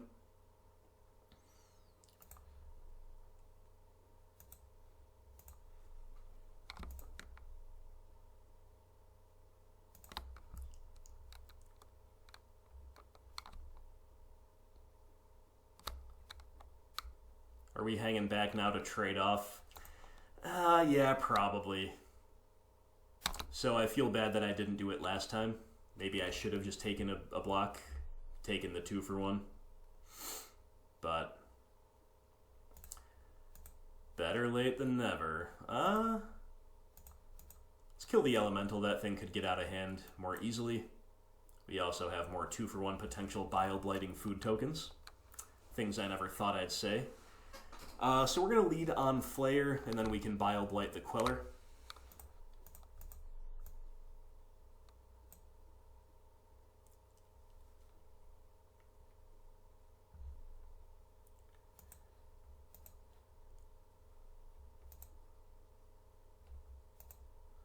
still pretty darn far behind because they're about to go double Collected Company in the next 2 turns, but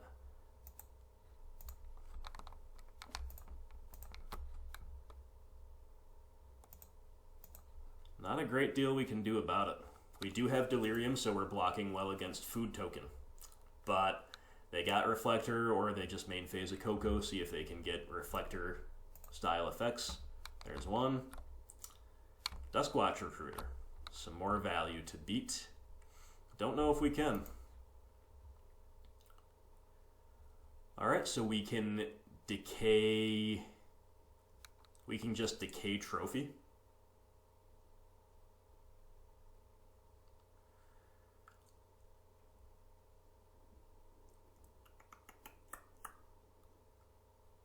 Or we can decay Deathrite and try to stabilize with Deathrite. I think we go decay Deathrite because they're not going to activate Recruiter this turn, I guess. They will attack with him, though. But they're going to go Collected Company this turn.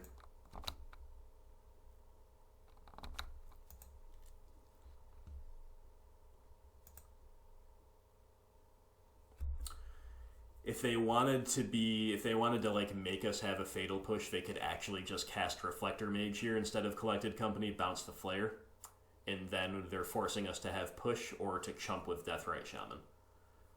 Or they just have Dramoka's Command. There's like nothing they don't have.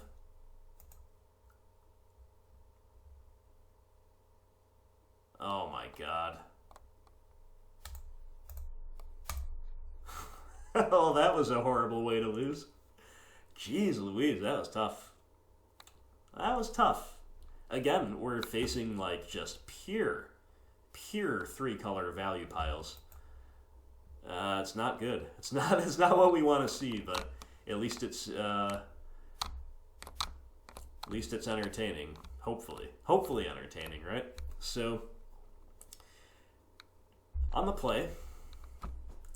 Again, I like how we sided. I don't think we did anything wrong. We mulliganed, we got stuck on lands. They had an extremely good curve out. Not much more to say. I think more Thoughtseizes are fine. More Despises are fine. Like the first Despise is fine. But are they really better than other things we're doing? Like, we do need a critical mass of threats because they have bounce effects. We need to pressure them. They have the fight card, Dramoka's Command, that just killed us. So, like, cutting the last Flayer for another discard I don't think is right. We're just running it back. I think we're just going to beat them like we did in round 1, hopefully. If not, the league will not be cashed. And that's okay, because this was not meant to be, but we can still try to get there, still try to get over the line here. Let's keep a good strong 7. It's a very slow 7. We're keeping.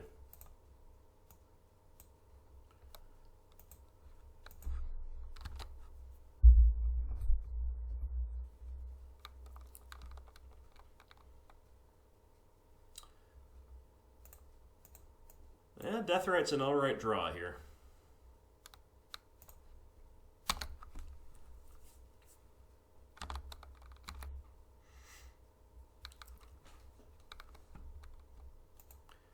Voice O Resurgence. Yes. This card was the beginning of our downfall last time. I think we're just making all the tracker clues right now, so we can ramp to virtual turn 4 here.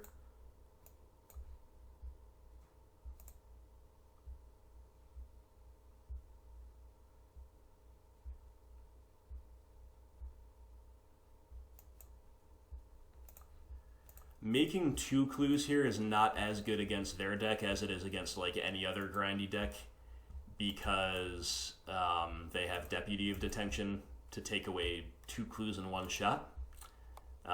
Nevertheless, I think that's still the right play to make.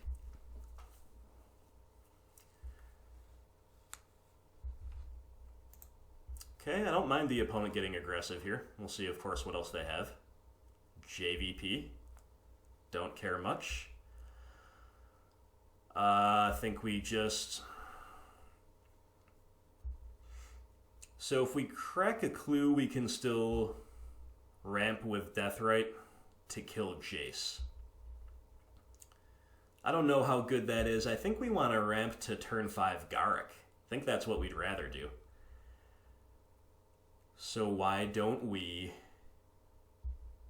just not ramp this turn, I guess.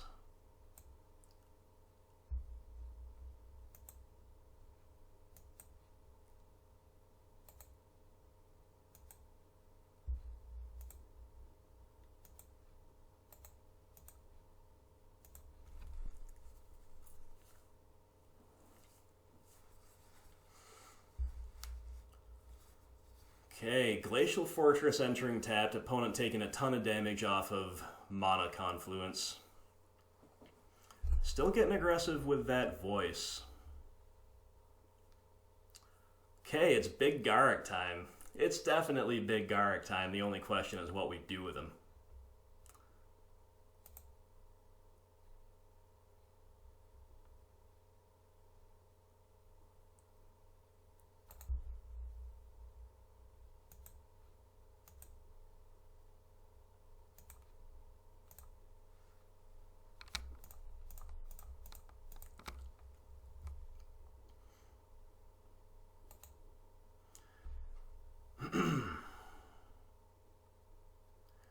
The Wolves are, again, kind of bad against Deputy of Detention. But I think we're still supposed to make him here.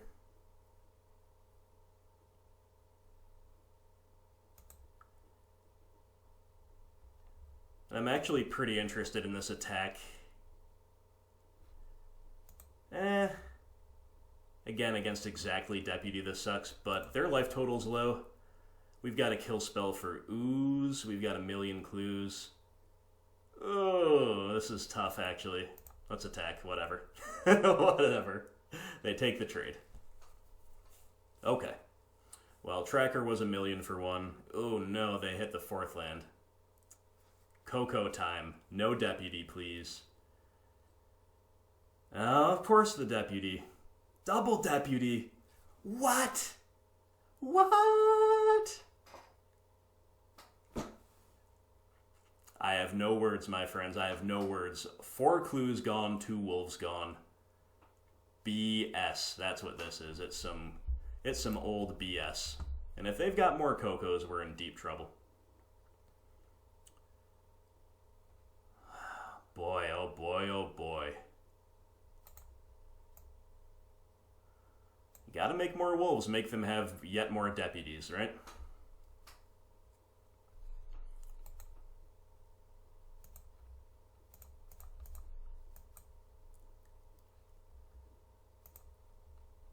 Literally can't believe they had double deputy. I was prepared to defeat a single deputy. Double deputy is ridiculous. It is literally ridiculous.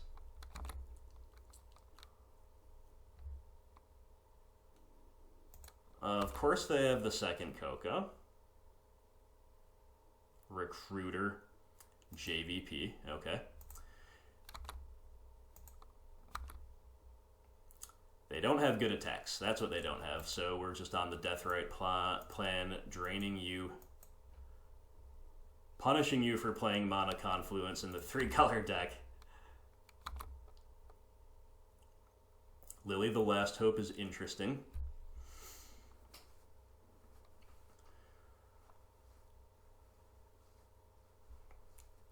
Definitely got to hold up Deathrite here. I think we're just making more wolves, forcing them again to find another deputy.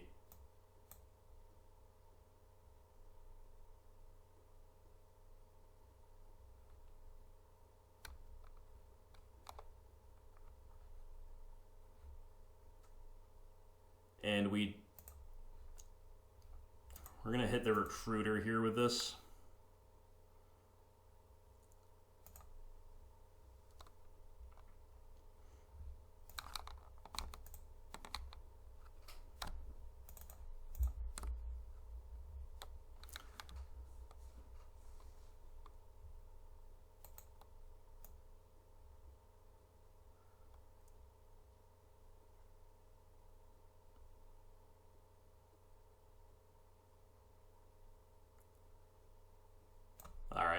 I'm milling.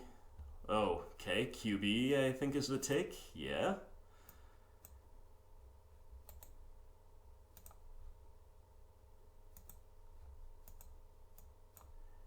And I'm just main phasing this to make their Jace worse.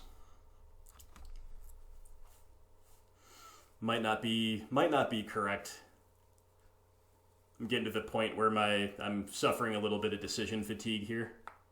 I'm also just have my mind blown at how much value our opponents are getting this league. But the Deathrite Reach has been really nice for closing out some of these games. Hopefully that's still the case here. And as of right now, we don't care about JVP. You know, obviously buying back Skoos there was interesting too. I just found it hard to pass up the QB, right? But so they're fetching. That's very good for them. It means they don't have to use Mana Confluence to cast yet another Coco if they have one. And they're just filling up the graveyard for Jace again. Hopefully he's not a factor really any longer, but ditching an Oko, not something you see every day. Then they're going to shrink Murderous Rider. I can't say I care about that yet, but if they have another Deputy of Detention, or they just have another Oko, okay. Taking care of our Deathrite. Yeah, that's pretty good. Yeah, in all honesty, that is pretty good. Bile Blight, also pretty good.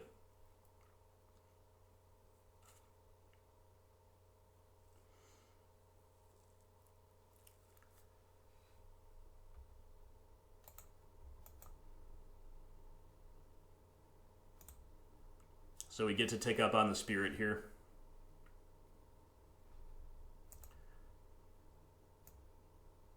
They all gain Indestructible, but Bile Blight doesn't care about that. And then we get to either Trophy or QB here.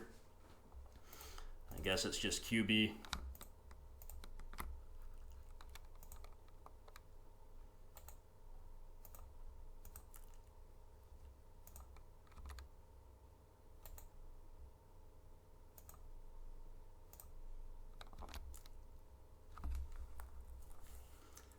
Garruk's Wolves getting us over the line. Pretty epic game, not gonna lie. Pretty epic, pretty cool. Deathrite Shaman was awesome. Ramping to turn 5 Garruk, ramping to turn 3 Tracker into Double Clue. Even though the opponent was able to answer Garruk's Wolves and the Tracker clues with an unusual level of efficiency, like most fair decks are gonna get buried by those types of things.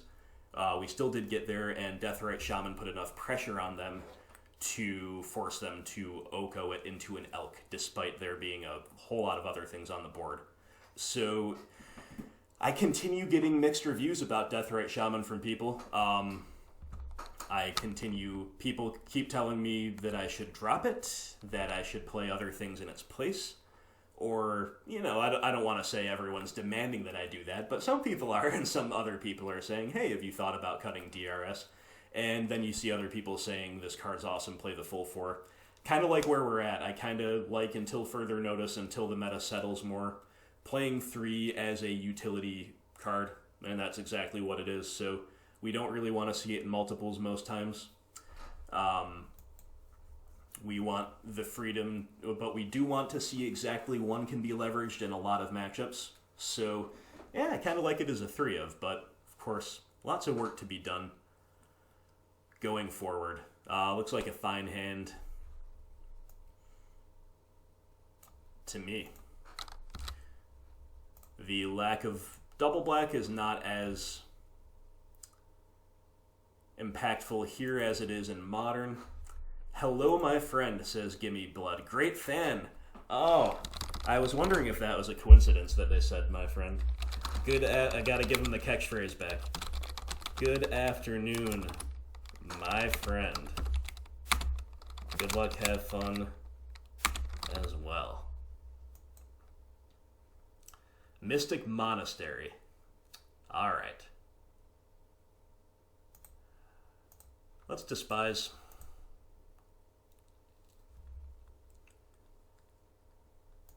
Oh no.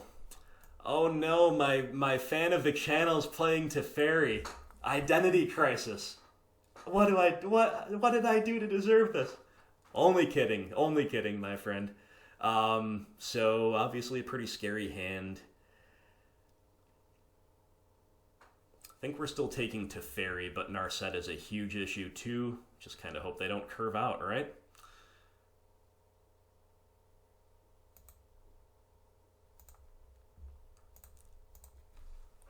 Jace Architect of Thought is some spice.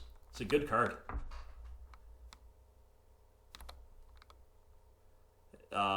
They've also... Ooh, Thoughtseize was a good draw. Thoughtseize was a very good draw.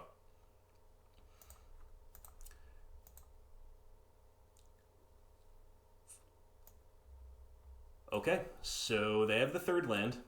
I think we're just going to take Narset. Or is Jace harder to beat? Now, we're still going to make them draw the fourth land. We're going to take the Narset.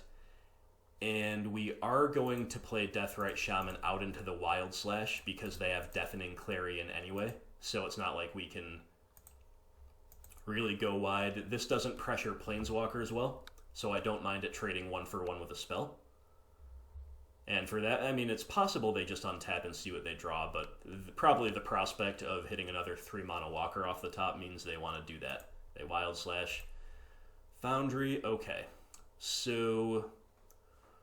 only 2 card types. Then again, Scooz doesn't survive the Clarion either. So we're just going Grim Flayer here. And Trophy's an okay draw. If they do hit the 4th mana, we can Trophy the Jace and then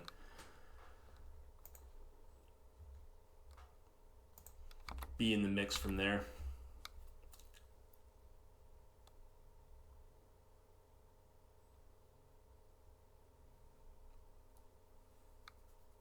Well, this has been a league worth seeing, I think, no matter how this last match ends, because we're 2-2, so we're at least partway cashing the league.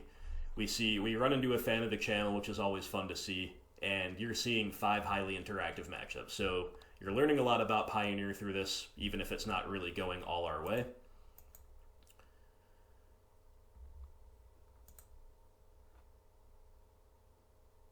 Collective Brutality is a little awkwardly timed. I'm not convinced enough that it's going to resolve.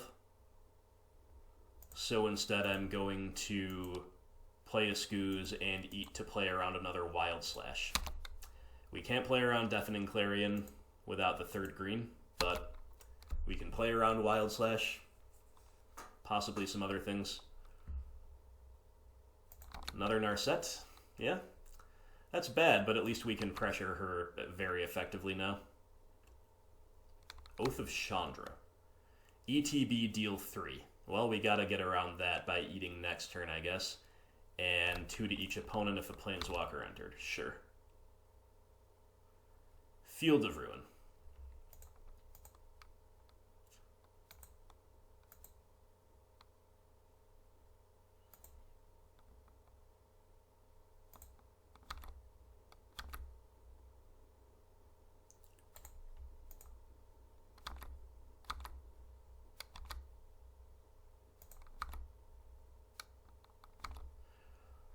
I think fielding the opponent here is relatively high value.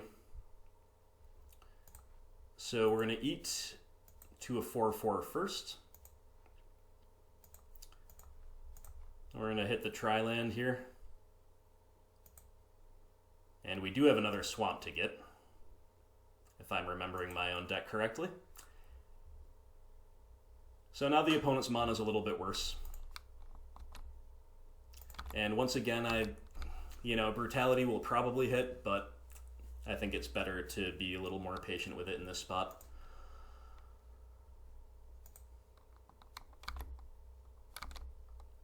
So now the question is, should we start eating away at their graveyard or not? I think I'm going to. I don't know what we're not really playing around anything by declining to do so.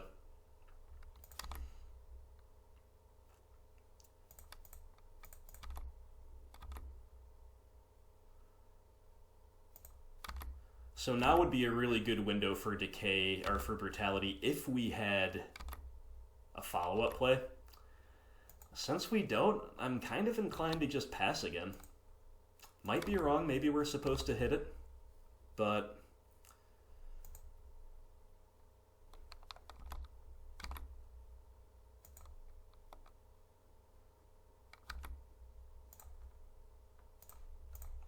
Gonna eat the instants and sorceries first, not sure it matters much, not sure even eating in general matters, but there we go. Alright, Deathrite Shaman. So this is gonna get the brutality out of me. Let's see what's in your hand, my friend.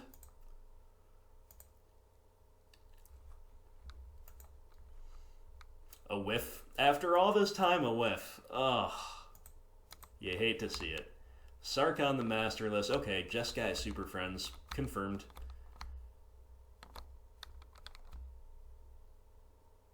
So I guess now's a fine time for Deathrite because they can't play Oath of Chandra and a Planeswalker next turn.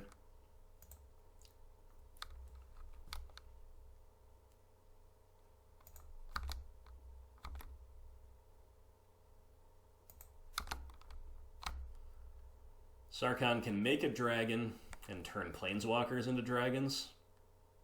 And he taxes attacks by damaging creatures as they attack him. So opponent could definitely stabilize against us, there's no question, but the big Scooze is going to help us try to get over the line here before their top-end value just buries us, which right now, it will. They've got just 5 X for 1s in hand, basically. We have 2 1 for 1s in hand. Trophy is kind of a 2 for 1 in their favor. But we've got the board. We've got the board state.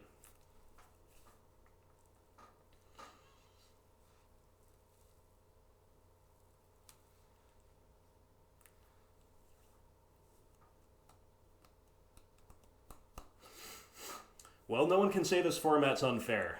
That's one thing that's definitely the case. No one can say the format is unfair. We got fair decks here, fair decks everywhere. Oh my goodness, and they top deck the Chandra. Oh no, that's so bad. That's so bad. The only thing we had going for us is that they didn't have a kill spell for our Ooze. Now they do. Now we are going to lose almost certainly. Yeah, I mean, I guess we just... Yeah, we can't even decay our own Shaman and then eat it if we wanted to. Pretty rough. Pretty rough top deck there, my friend. Not gonna lie, we draw a field, which is very bad. So now Deathrite Shaman gets to attack Chandra off the field. And now the opponent's just got us buried. Like, now we need to gas out, starting next turn, like, go Tracker into field into more gas. Oath of Chandra, just taking care of Shaman. That's the safe play. I think that's the correct play. At the same time, it does give us a window to gas out, as I said.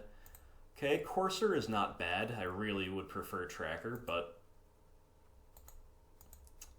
we'll make do.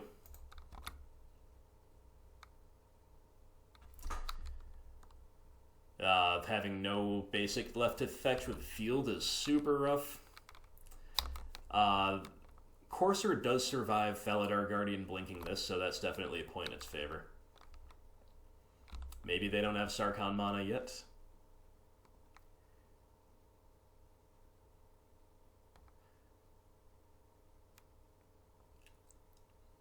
We can beat the Sarkhan even if it ticks down to make the dragon. Decay the dragon, attack the Sarkhan. So they'll probably try to set up for a Felidar Guardian first.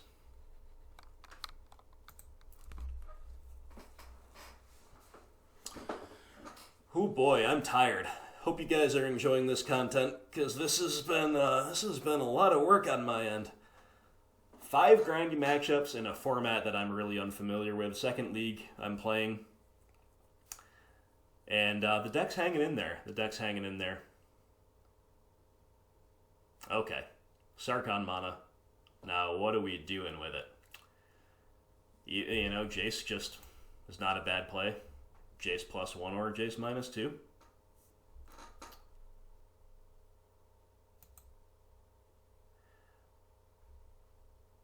Okay. 1 unknown in hand. I'm very glad we have a Courser down, right? Wow. Okay. So, doesn't really matter what we do here. Just give them the ETB tapped land in 1 pile, I guess. Alright, we can beat that. We can beat that. But it's 3 bad top decks out of the way for the opponent. That's the good thing for them. So they got 2 lands in hand.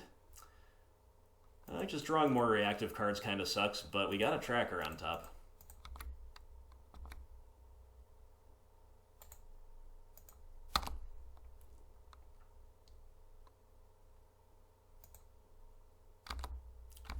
Would love to have had another creature to play.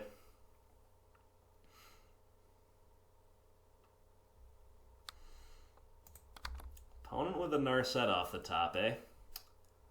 It's pretty good against Tracker. Kruphix. Pretty good value in general. Opponent finds a Wild Slash.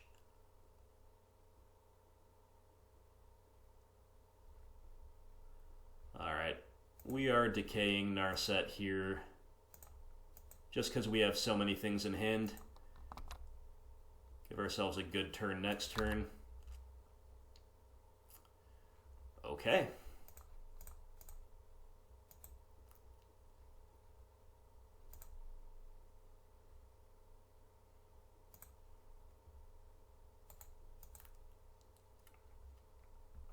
Very nice, very nice.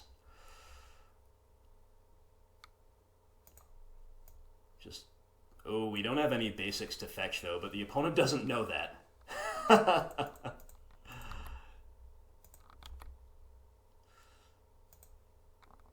Opponent doesn't know that we don't have the basics to fetch, so we can't crack this clue proactively. I almost fetched with Fabled Passage. That would have been a punt. And we almost can't even really afford to crack the clue on the end step, but maybe we just have to. Like, that's still trading at advantage, right? We'll see what the opponent does.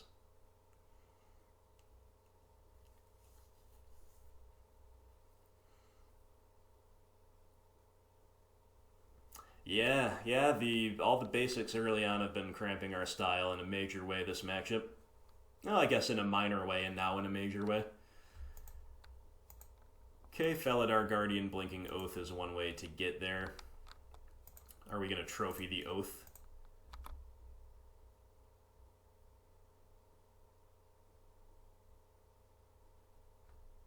So... if only we had a basic to fetch. I don't think we're supposed to fight over that.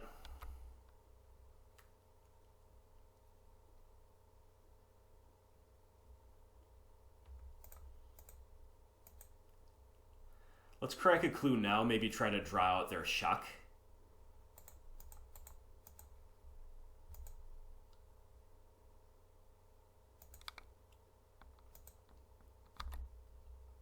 Okay, we got nothing. We got no more basics.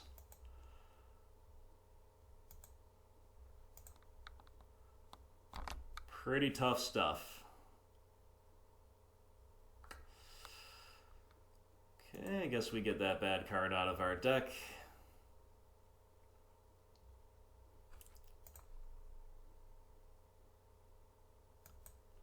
And again, I don't really mind Deathrite trading with a Wild Slash here, so... just keep playing this long game.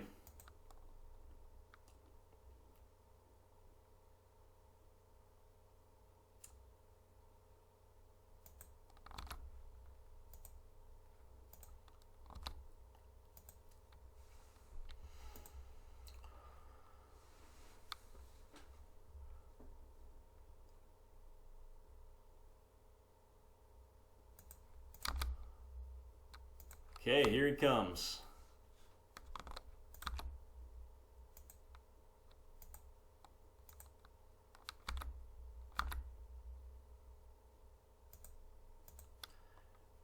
I mean, we just have to trophy him clearly enough that I'm going to do it on the end step here.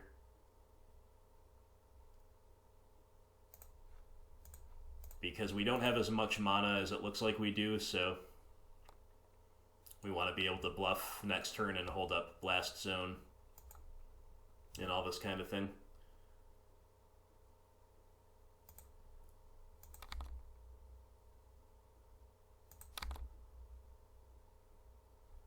Fatal Push. Push is a way more... Nah, we decay the dragon. Oh, I mean, we don't need to this second, but...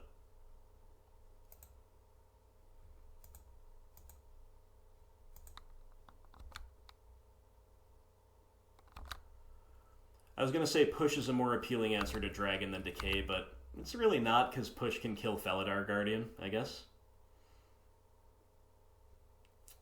My mind is becoming gravy, guys. I've played too many super interactive matches in a row.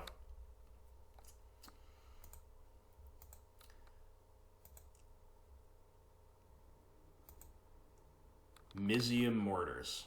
4 damage. Yes. Too bad we don't have the push in the hand yet, right?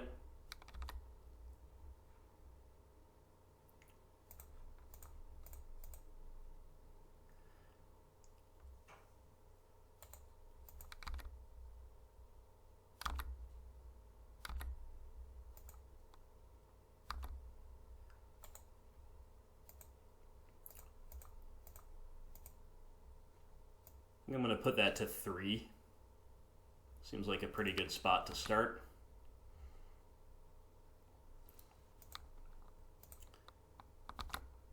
And there's our push, so we just pass.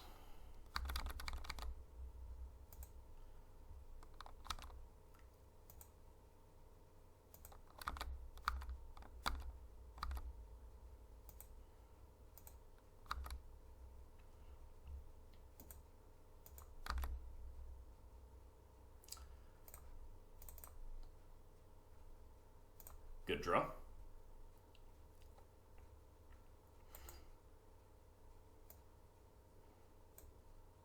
The only shame is that we don't have a land, but guess we still buy back the tracker here and then just try to wait a turn for it, protect the Liliana this upcoming turn.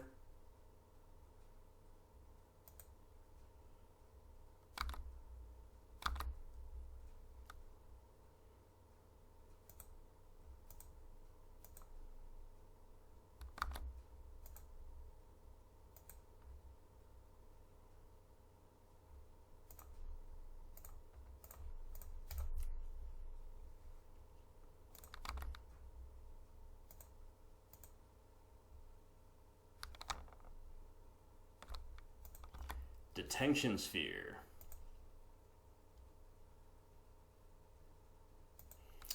Sure. Alright, land. No, another tracker. Okay.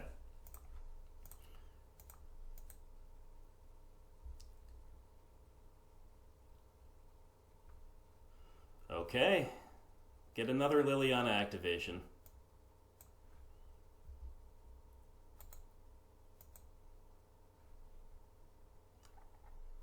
What do we get here?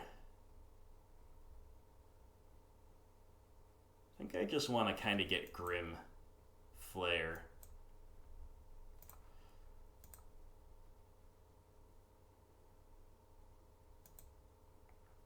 And play that out. We don't want to play into like a Mizium Mortars necessarily. They can certainly overload it.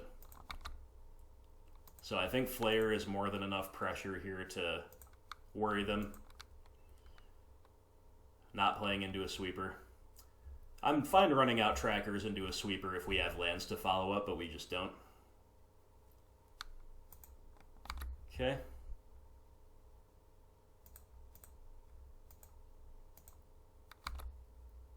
So is this like this into a shock.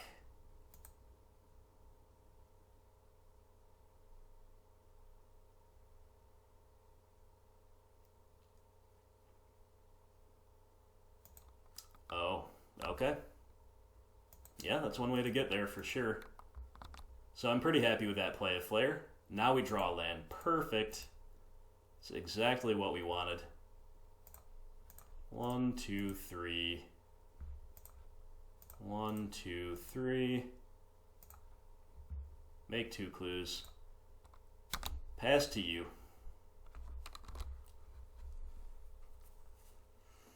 Okay, so if they have another sweeper effect, Mourners or Clarion, then we are losing the trackers, but still coming out ahead. Oh no, they top deck Saheeli? This didn't even look like the copycat combo. Oh man. So, if I was playing to win, I'd make the opponent execute the whole strategy here because the clock matters. Like, if I was just playing for my life here. But because it's a friendly fellow, fan of the channel, we'll scoop there. I gotta tell you though, if I was not in a good mood, I'd be... if I was not just having fun playing Magic and having fun hanging out with you guys here, I would be kind of tilted by this league. You know, just a bunch of stuff like this keeps happening. But it's alright. We had a good game, we're showing you some good content, and let's try to win in a timely fashion post-side, I guess. Needle seems good.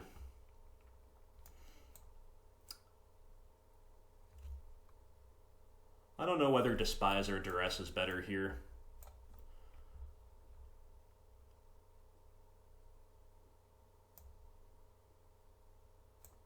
These are maybe cards, these are definite cards.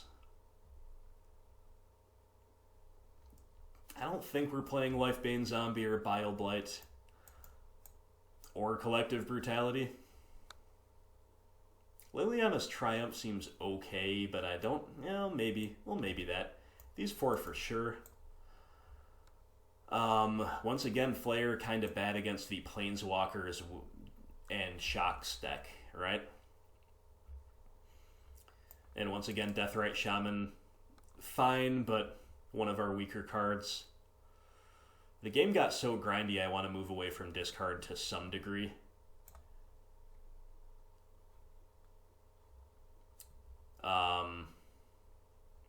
Probably want to keep both last hopes here.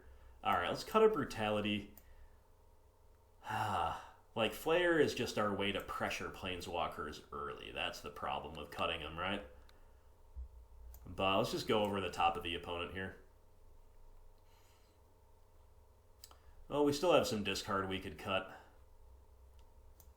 Alright, let's not play Despise. We don't even really need to play Pithing Needle, it's just a playable card.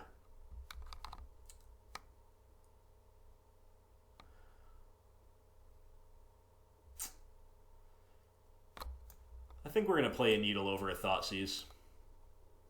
Hedges us better against dead top decks, while still having a similar role of, like, making a Planeswalker obsolete.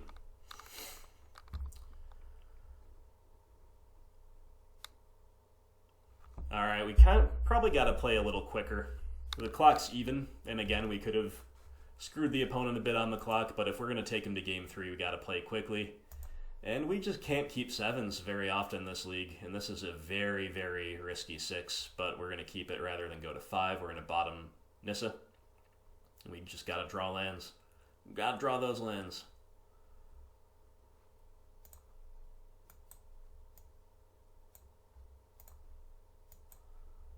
And opponents always keeping 7. You like to pay 2 life? No, I would not. Thank you very much.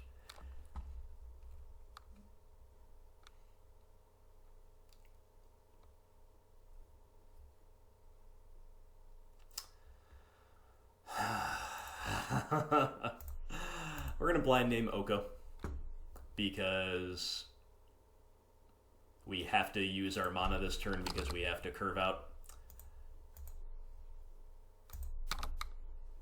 And let's probably the one I'm most scared of, but like,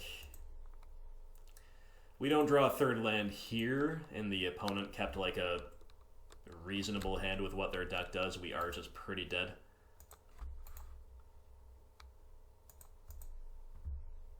Third land. Heck yeah. Alright. Hope springs eternal, my friends. Just gonna take the Liliana up here. We could get lucky with a mill. Oh no, not permission? You're playing permission? Oh no. Permission in the Super Friends deck is not on my radar. Was not on my radar, I do confess. Well, that's a blowout. Not that we would have done anything different even if we knew they were on permission, but...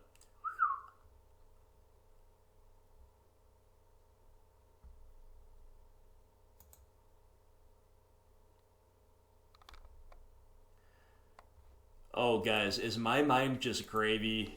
Like, they're not even playing Oko, are they? I just totally, like... I literally, speaking to you now, cannot remember whether they're playing Oko in their deck. I think they're a Jeskai deck, but my mind is just it's all run together. And they're definitely not green.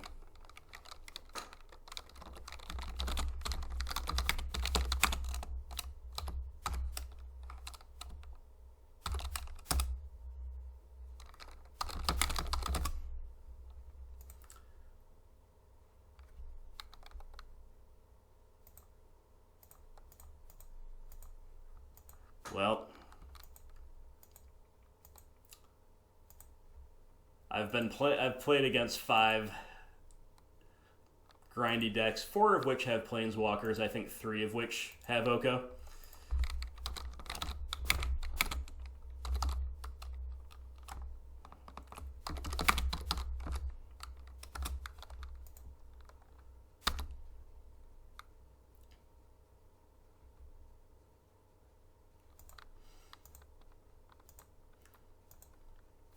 I won't bother explaining it in the text box, because perhaps Gimme Blood will watch this and have a good laugh at my expense, and the clock matters as well, kinda.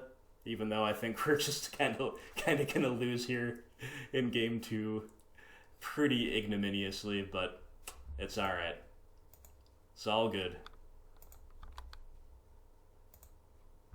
I think I've played pretty well today under the circumstances, but that was definitely a punt. Opponent finds a Devout Decree. It's a Celestial Purge that scries at sorcery speed and doesn't hit things like Blood Moon that admittedly they don't need to hit. So the value name here was Teferi or Narset. The combo name was Saheeli. Should have named one of the 3. Would have been interesting to decide, but my mind was just mixing this game up with other games, right? And the opponent's got the Chandra. I just don't think we're going to win. Still. It hasn't changed. Remember the opponent top-decking Chandra last game is where the tide really turned. Alright, it's Kalidas time. Unless we draw like Questing Beast. Nope.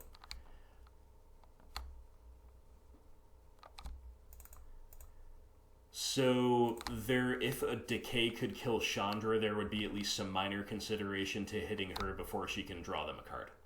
But they're already got a full grip. I think we're supposed to just make them answer Kalidas, which I'm sure they can. Like they just get a free 5-drop here. Do they even play it, or do they have something better to do? Ooh, a real blowout would be Felidar Guardian bouncing Chandra, roasting Kalidas again. That'd be pretty much GG. So it looks like with this curve out, even if I named a relevant creature with Pithing Needle, we're just dead. Like, I don't know what we're supposed to do against a deck like this besides play against it a little bit better. Like, or build against it a little bit better. So these are 4/4s with flying. Opponent going on that aggro plan.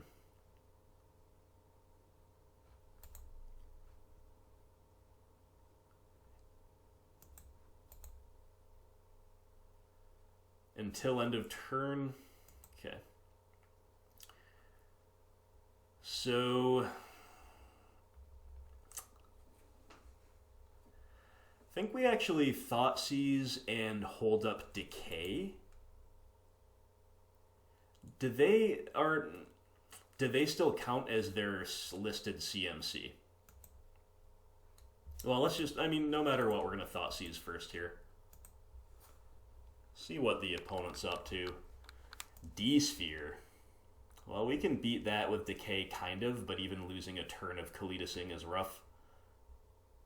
They can double Wild Slash the Kalitas. There's just no way we can protect it.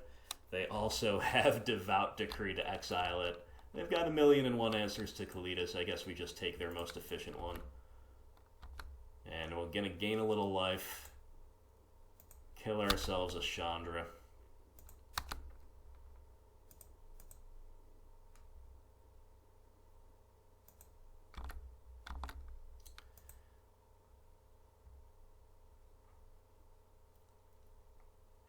And we're pretty much done for, which is fine with me. This has been quite a long league, but I do...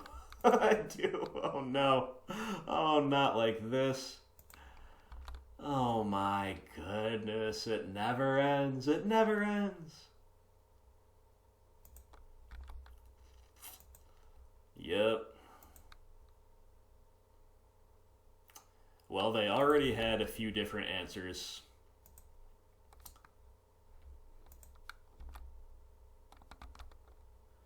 And they drew one more, an extremely efficient one, I might add.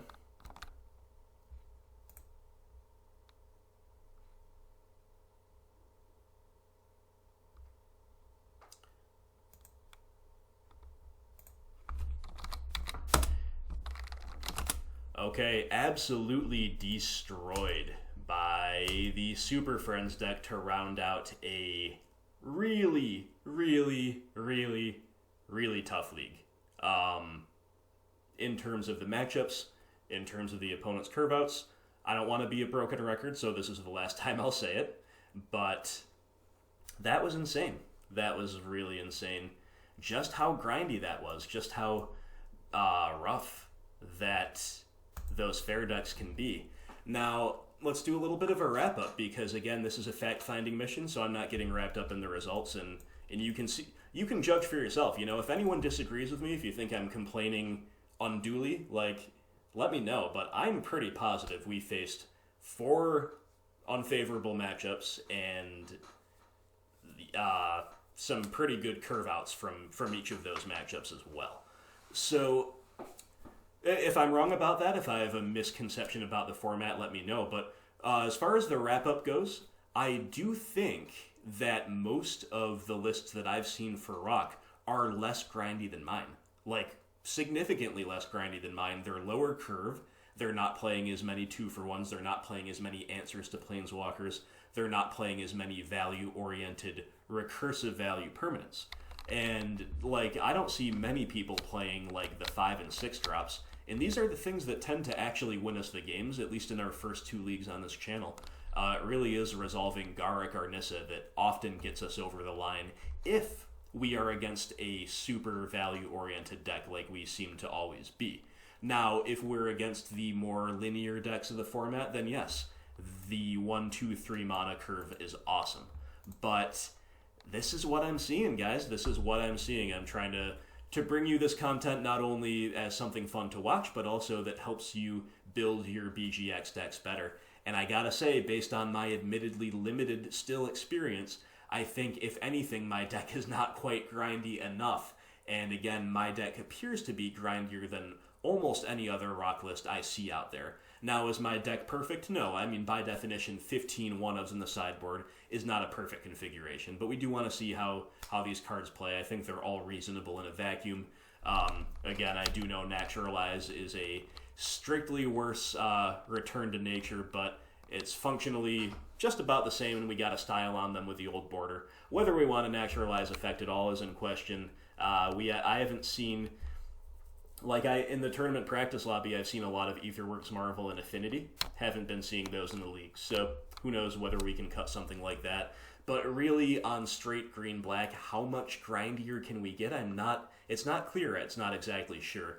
Unless maybe we pivot to something like a slightly bigger mana strategy with maybe Sylvan Advocate, something like this. I don't know. So anyway, my friends, that was our league. Getting dunked on by 3-color fair decks. Yeah, as always, if you see some lines that I missed, you can let me know, besides the obvious one at the end with Pithing Needle. But I felt like piloting was not really the cause of any of our losses there, to be honest. But maybe I missed something, so let me know.